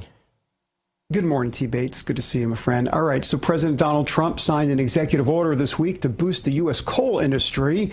Sorry, Biden, you're out of a job and out of luck. The president says we're ending Joe Biden's war on beautiful, clean coal. I should do it with an accent. Beautiful, clean coal. Once and for all. Take a look. Here he is. We're ending Joe Biden's war on beautiful, clean coal once and for all. And it wasn't just Biden. It was Obama and there were others. But we're doing the exact opposite. And all those plants that have been closed are going to be opened. If they're modern enough, or they'll be ripped down and brand new ones will be built. We're going to put the miners back to work. All right, so let's welcome in Pennsylvania State Senator Doug Mastriano back to American Sunrise. Great to have you, Doug. This executive order directs the Interior Department to speed up coal leases for millions of acres of public lands. It also instructs the Energy Department to research whether coal can be used to supply electricity for artificial intelligence data centers. So what do you think? I mean, what kind of impact could this have? Oh, and good morning, by the way. Good morning, and it can have a huge impact. You know, the Biden administration waged war on our energy sector here in Pennsylvania, and Pennsylvania, few people know, is number 2 in liquefied natural gas and number 3 in coal in the nation. I mean, we're on the heels of Texas. But Biden shut us down, and we have a governor who is waging war against our energy sector. He's implemented a illegal policy that circumvented the Senate, called the Regional Greenhouse Gas Initiative. And with this, he's doing everything that Donald Trump said should not happen. He's waging war on the industry. He's shutting us down. He's driving up prices here. And it's just reprehensible. And I'm thankful Donald Trump is going to take action at the national level here to ensure that our coal industry does not shut down underneath the draconian and really anti-people policies of the Democrat Party at large. Let's get in. Let's get in the weeds a little bit. You said illegal. Illegal. What do you believe was illegal specifically? Just so our audience understands what you're talking about. So what happened under the previous governor, Governor Wolf, and now our current governor, Josh Shapiro, who I ran against in 22. Yeah. He's entered us into this statewide compact. Now there's 12 states in the Northeast down to Virginia called the Regional Greenhouse Gas Initiative. And with this, it's a mini Paris Climate Accord that it's all about cap and trade. And of the 12 states that are in this compact, only Pennsylvania is an energy producer. And what does that mean for people in Pennsylvania? Our energy prices are going through the roof. Mm-hmm. And he did not take a vote of the Senate, knowing that we would vote against him. We have a slim Republican majority there. And so he's waging war on the industry. In the midst of this crisis of needing energy, we have coal industry shutting down in our state and moving to West Virginia. And so I hope that the federal policies with Donald Trump here will come against what our governor here in Pennsylvania is doing. You know, Donald Trump he promised with his coal miners in the White House to promote new coal policies and projects across the nation to protect existing coal plants, which we need help with because Josh Shapiro is shutting us down, to enhance our grid reliability, which we need help with here. We're actually energizing and providing energy to Maryland, which shut down all their plants, ironically. These Democrat states here having these ridiculous policies, shutting down industry, being supplied with somebody else. And with Josh Shapiro, we can't do this. And then Donald Trump also promised to investigate the discriminatory policies of the Biden administration, shutting down the coal industry. And we have clean coal in the state. We have some of the best coal in the nation, by the way, called anthracite. And it doesn't make any sense why Josh Shapiro hates it. You know, he's the guy wants to speak like a moderate. He's not. He's a radical left-wing lunatic here. He's defying Donald Trump as far as keeping boys out of girls' sports, and he's also attacking our energy sector here. So I'm calling upon the Department of Justice to investigate Josh Shapiro. No, that's interesting. Well, we're going to follow up on that. Listen, let me ask you this about the coal industry. I mean, the problem is, obviously, the liberals trying to phase it all out. Obviously, it accounted for more than 40% of total electricity generation in 2011. But by 2016, that percentage had dropped to like 16% or something like that. The liberals are going to say the decline in coal use is because of the economic competition out there. But also, you've got cheaper and cleaner fuels such as natural gas and renewables. So what do you say to those critics that say coal plants are no longer economically viable here? It's absolutely a fantasy. And the reason why the plants shut down is because economically they're not viable with all the restrictions, the regulations, as far as the EPA going against them and waging war on them. They are fueling our energy sector here. They're fueling, the ability for us to keep the lights on and heat our houses here this past winter. And, the irony is not lost on me, not just coal, but our liquefied natural gas, David. Back in 2018, I think it was, we had a really severe winter. And in Massachusetts, Boston ran out of energy. So they brought in ships from Russia rather than bringing in from Pennsylvania because these radical left-wing Democrats have policies in place where you can't do pipelines across New England. And this is how far the radical Democrats are. They'd rather prop up a tyrant like Putin than buy natural gas or coal off of Pennsylvania. These people are freaking nuts. I got about 30 seconds, so good luck. I'm going to ask you about tariffs in 30 seconds. So have at it. What do you make of what's going on? How does this end? And you got 30 seconds, so enjoy it. It's about time that we have a president here trying to level the playing field. High tariffs from around the world here have driven industry across out of our Pennsylvania, out of our country, into Germany, into China, into other countries. Thank God we have a president here that is raising the wall, leveling the playing field here so that we can bring jobs back to Pennsylvania, the so-called Rust Belt. The Rust Belt only exists because previous presidents have allowed tariffs or taxes to go up against our goods. And so it's about darn time. I'm so thankful for President Trump. Every day, David, I wake up with a smile on my face. Doug Mastriano, you are salt of the earth. You got the American flag behind you. I mean, it all makes sense. That's a perfect visual. Thanks, Doug. We appreciate all your time, sir. Oh, very nice. Thanks again. We appreciate you. Thank you. In Gettysburg, Pennsylvania. God bless you. All right, perfect. Sounds good. Time for the look into the future. No, the future is here. The opening of the stock market. What am I trying to say? Anyhow, it's sponsored by AMAC. The Association of Mature American Citizens is the conservative voice for Americans 50 and older. AMAC is fighting for the values that you hold dear. Join today. Together, we can write the course of America. We're about a minute away from the opening bell at the New York Stock Exchange. You hear the applause underway, which means the bell is going to ring here in short order, and then we'll get an idea of how the markets are looking. I can tell you that pre-market trading was up and down, quite literally within the last 30 minutes. Our indices went from green to red, and at last check they were red. So let's check right now that the market is officially open. You hear the bell. So let's see how things are looking for us right now. And it looks like, for the most part, things still in the red. The Dow, S&P 500, and NASDAQ all down. The good news is they're not down significantly, but unfortunately they are down. Gold and silver, those precious metals, again, they're typically a good hedge against the sorts of downturns that we've seen recently in the markets. They are both in the green right now, up well over 2%. And one of the things that's been pretty consistent over the last several days or week or so is that crude oil is in the red. We'll, of course, continue to monitor all of this for you throughout the day. In the meantime, tariffs have really thrown the global economy into chaos. Potential widespread inflation tied to massive supply chain disruptions is weighing really heavily on all of us. But there is a silver lining that most people missed. President Trump specifically exempted gold and silver bullion from these sweeping tariffs. While the new policies are triggering significant financial chaos, the administration preserved your ability to diversify into precious metals. And as I just reported and you saw for yourself, right now, precious metals holding pretty strong when it comes to the markets and their pricing. If you're concerned about your savings, you're encouraged to have a free consultation with the folks over the Birch Gold Group and their precious metals specialist.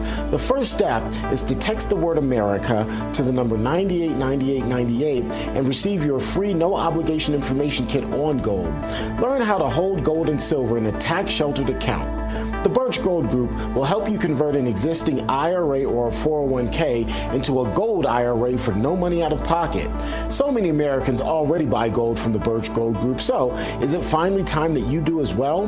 With an A+ rating from the Better Business Bureau and thousands of satisfied customers, text the word America to the number 989898 to get more information about the Birch Gold Group and its offerings.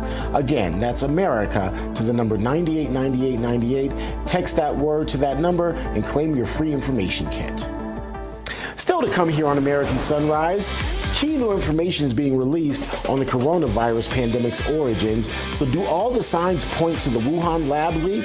Find out when American Sunrise continues.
back to American Sunrise. I'm Allison Hans, filling in for Dr. Gina. Thanks so much for joining us this morning. We invite you to join the conversation on Getter and Rumble. Time now to take the political pulse of America. The beat today: reimbursements to some pardoned J6ers.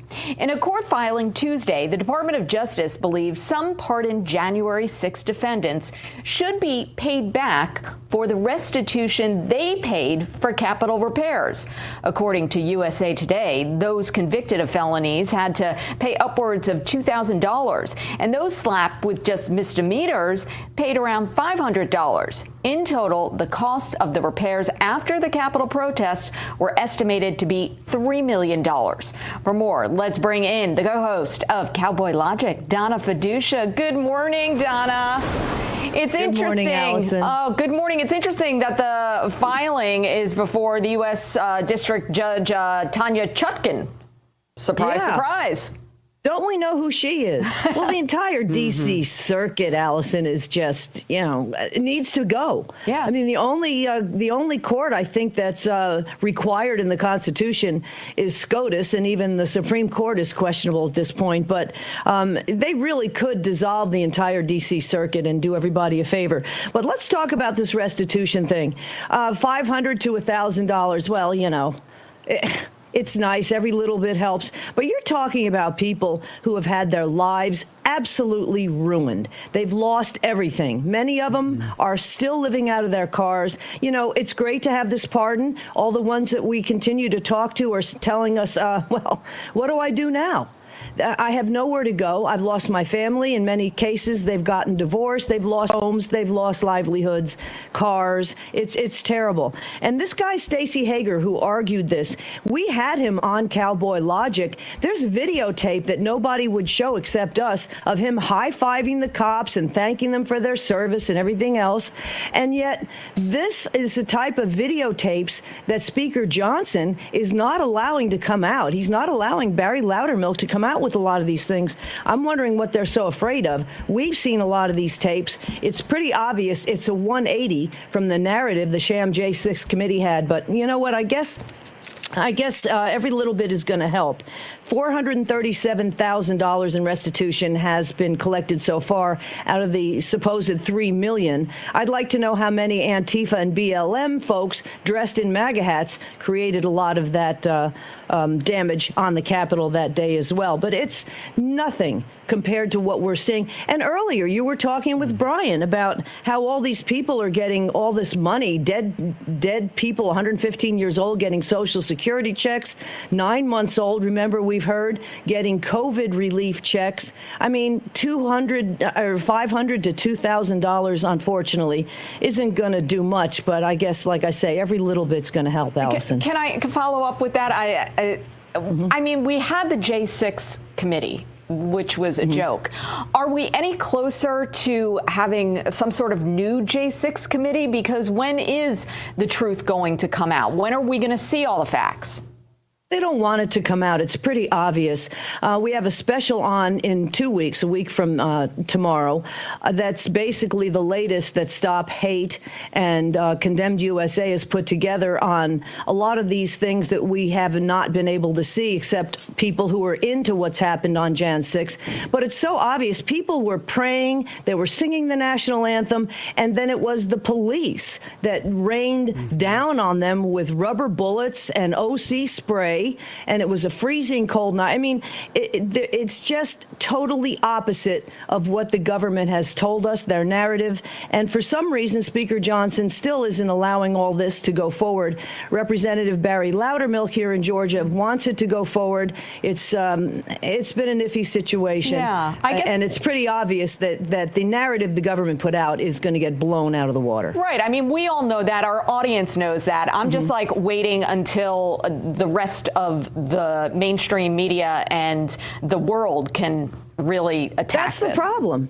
That's the problem. Your average Joe on the street has no idea. They think it's an insurrection. They have no idea that nobody was even charged with insurrection, including President Trump. It was a total entrapment, as this is the latest in a long line against Trump, against MAGA, and against we the people, quite honestly. This is the deep state going against us.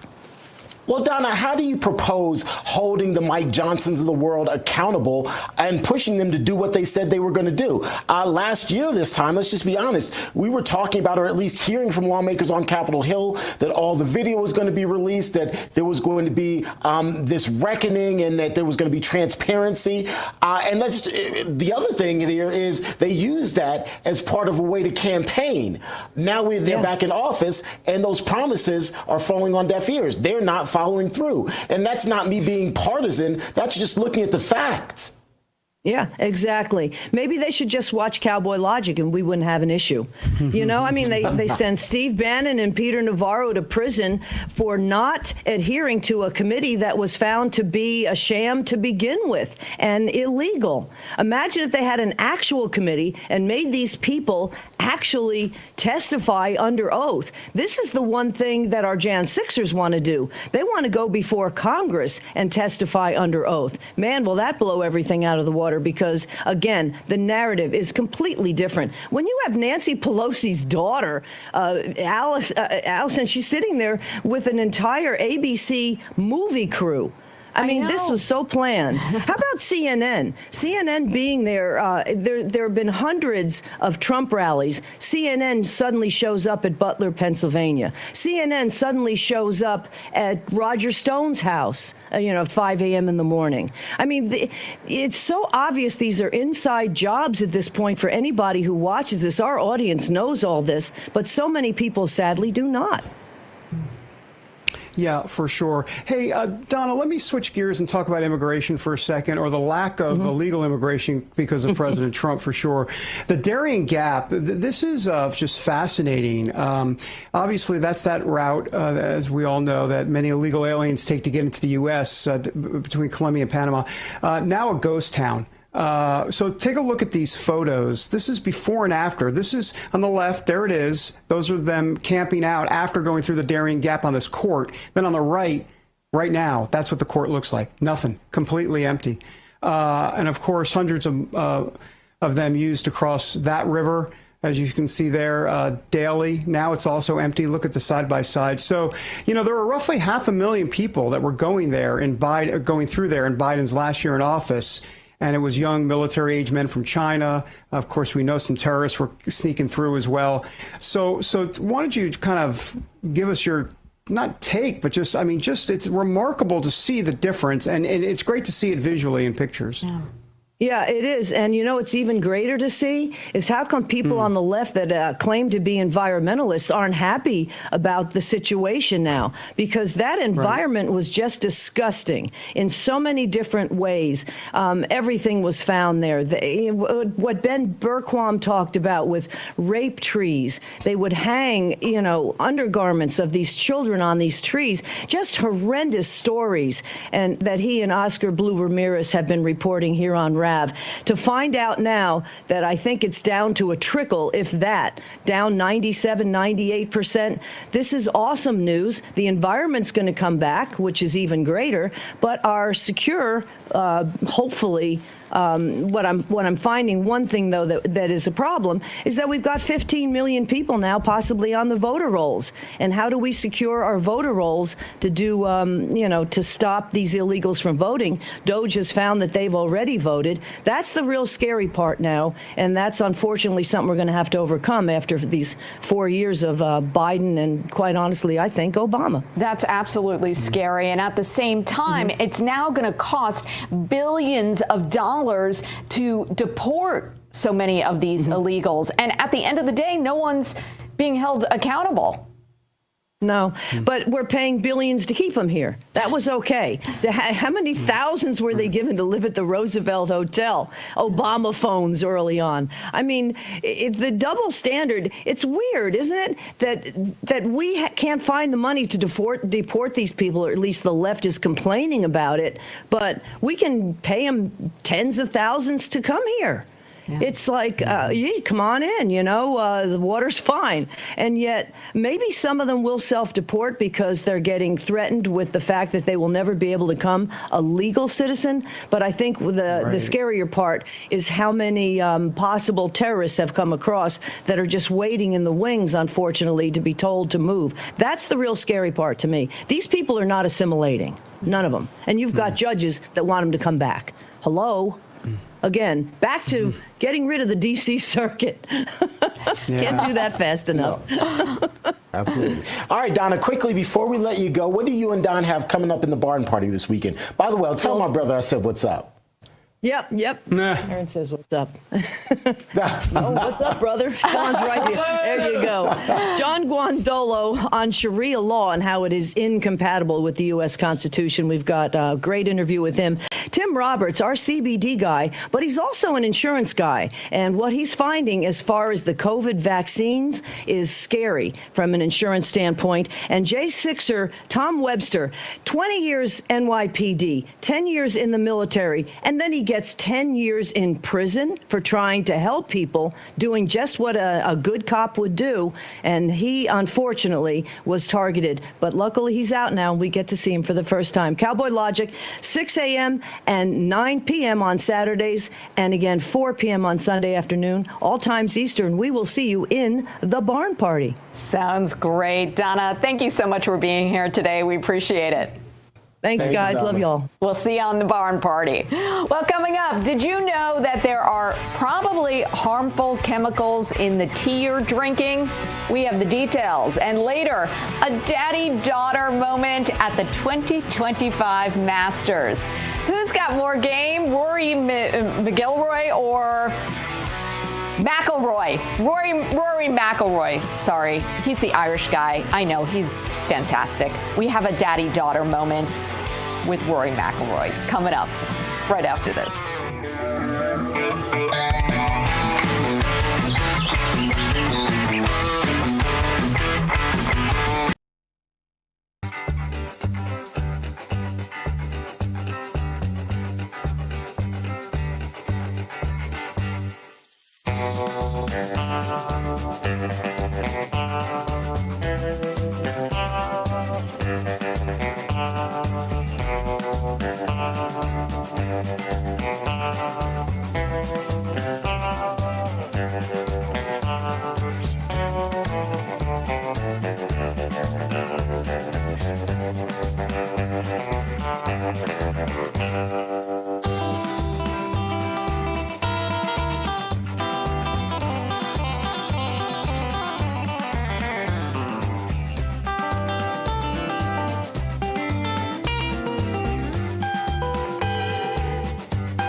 Let's spill some tea.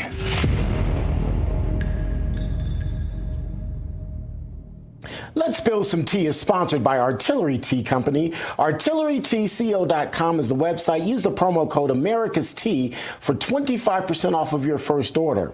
Artillery Tea is all natural. It's whole leaf. The tea bags are chemical free, and each tea bag can be used twice. Artillery Tea Company is family and veteran owned and operated, and a portion of your purchase goes to help first responder and veteran charities. ArtilleryTeaCo.com. Use the promo code America's Tea for 25% off of your first order. All right, folks, let's get right into what's in the cup today. The man, the myth, the legend, the guy who makes the tea. Joining me now, Mike Britton, co-founder of Artillery Tea Company. Mike, good morning. As always, good to see you, my friend. I'm going to get right into this because I want to talk about the health properties of your tea. Just the other day, sorry, but indulge me for this little story. I had the kind of hankering, if you will, for a fruity tea, and so I looked through our cupboard, and my daughters have drinking. They've taken all of our Artillery tea, and all that was left is the black tea with the citrus. And I was like, I want something a bit different. But I looked at the other teas we have in the cupboard, and I heard your voice saying, they're not necessarily as healthy, and they've got chemicals in them that you might not want. Talk about the difference between your teas and some of the chemical-laden teas that you might get on the marketplace. And yes, I heard your voice, and so I ended up just being thirsty for the rest of the afternoon. Well, I'm glad to hear you hear my voice at home, Terrance, especially when it comes to this topic, right? And so the first thing I want to talk about is our tea bags themselves. Most of the tea bags you see have glue, plastic, bleached paper, something called ECH, which is a chemical used in insect fumigation. It helps hold the tea bags together. And so our company, we believe in the Make America Healthy Again movement. We don't feel right selling something that we know has harsh chemicals in it. And so that's why we came out with our tea bags, which are completely free of plastics and all those harsh chemicals. They're made out of a cornstarch-based material called polylactic acid. Lactic acid is something that your body naturally produces. So this is just a chain of lactic acid, right? And so what we're doing is we're trying to combine the quality and premium taste of a whole leaf tea, top graded whole leaf, with the convenience of a tea bag without, poisoning you. That's the goal. How much of your business is involved in research and development on issues like that? Not just the quality of tea, but also the health of the tea and making sure that there are as limited toxins in your process as possible. Because and I asked that question, that seems pretty involved. Yeah, that's a full-time job in and of itself. If anyone follows what RFK is saying or any of the MAHA movement is saying, there's like hidden chemicals all over the place, and it's hard to recognize it, right? And so we spend a lot of time in our research and what our tea bag material is made out of, even looking at the latest research on our tea bag material to make sure that we're not finding out anything new. Like we thought it was good this whole time, but now there's new research that says maybe it's not. And so we don't have that. And we're trying to do our best to stay on top of that kind of thing. And not only that, but in the next probably 30 or 60 days, we're going to get our tea mycotoxin tested and tested for heavy metals too. And so we're just going to make sure that it's completely free of harsh chemicals, safe for everyone to drink, and then we'll continue to sell it, right? So I think that's interesting because I would imagine that getting this testing isn't free, so it takes away from your bottom line, but it shows a sense of responsibility to your consumers. Not to put words in your mouth, but that's my impression. Yeah, that's exactly right. And so we do more testing and more work than other companies do. It does raise our costs a little bit, but we're also offering like a premium product. And so we want to reflect that in how clean it is. That's how we want to set ourselves apart, is offering the cleanest tea you can possibly get. There are some coffee companies out there that test for heavy metals and mycotoxins, but I'm not aware actually of a single tea company that does that. And so maybe we'll be groundbreaking here. Maybe we'll be the first ones to ever do it, but that'll be coming down soon. Oh, wow. Well, kudos to you for that. And that explains why my wife invited you. And I'm dead serious. She was like, and this was a quote, tell your friends over the tea company they can come by. And it's only because half of my cupboard is stocked with your tea and my girls and my wife drink it all the time. So you're now a member of our family. Come on by anytime you want, Mike. Always good to see you, my friend. Sounds good. Thank you, sir. All right. Mike Britton again. We appreciate him being here. ArtilleryTeaCo.com is the website. Still to come here on American Sunrise. Wait until you see the moment a 4-year-old child outputs her dad on the greens. And it happened at the Masters. Wow. That's all coming up. Stick around.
Welcome back to American Sunrise. I'm Allison Hans, filling in for Dr. Gina. Thanks so much for joining us today. Time now for the Sunny Side Up, and in the pan today, a heartwarming father-daughter moment. Now, it's Masters Week at the historic Augusta National Golf Course in Georgia.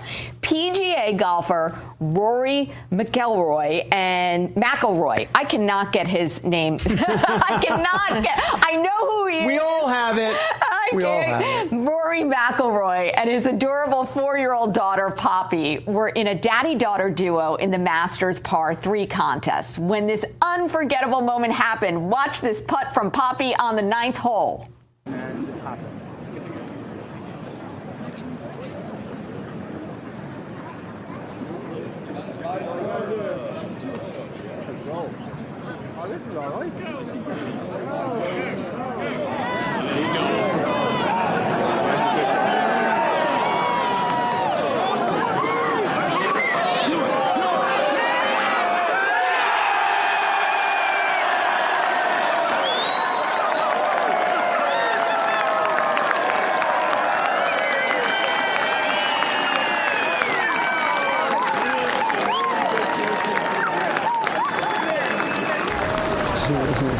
I cannot even with the cuteness. That was, first of all, the shot itself was amazing, but that must be like her sister running out there or something. I mean, that she was able to do this, what a special memory. And I was watching video from, it almost seemed like a kid's day. I don't know, it's a special, day at the Masters, but there were so many. Par 3 tournament. Oh my gosh, there were so many moments of the kids, and they're just so cute. Oh, I love how she looks at her dad and she's like, "Dad, act like I've done this before." Like she's so nonchalant about it. Right. Yeah, that's right. It's like, and you just wanted to go and color. Yeah, she didn't want to go have a do a coloring book or something after. Like, yeah, okay, whatever, let's move on. She's like, yeah, I do this all the time. Hey, in the words of President Trump, there were no yips there. She wasn't yippy. Yeah. Absolutely. So look, here's my public service announcement. If you're ever in Augusta, Georgia, and you have the opportunity to go to the Augusta National Golf Tournament, or even just the course, when I tell you it is one of the most beautiful places on earth, it is gorgeous. You walk off of this to get in. It's off of Washington Road, which is this main thoroughfare. You go through the gates, and I swear the first time I went, I think I saw angels with harps. It's just so gorgeous in there. It is truly a beautiful place. If you ever get an opportunity, please go experience that. It's a gorgeous place. And it looks like there's, all these kind of protocols or traditions in place. I don't want to say rules, but traditions, no cameras, no phones. It's just really something special.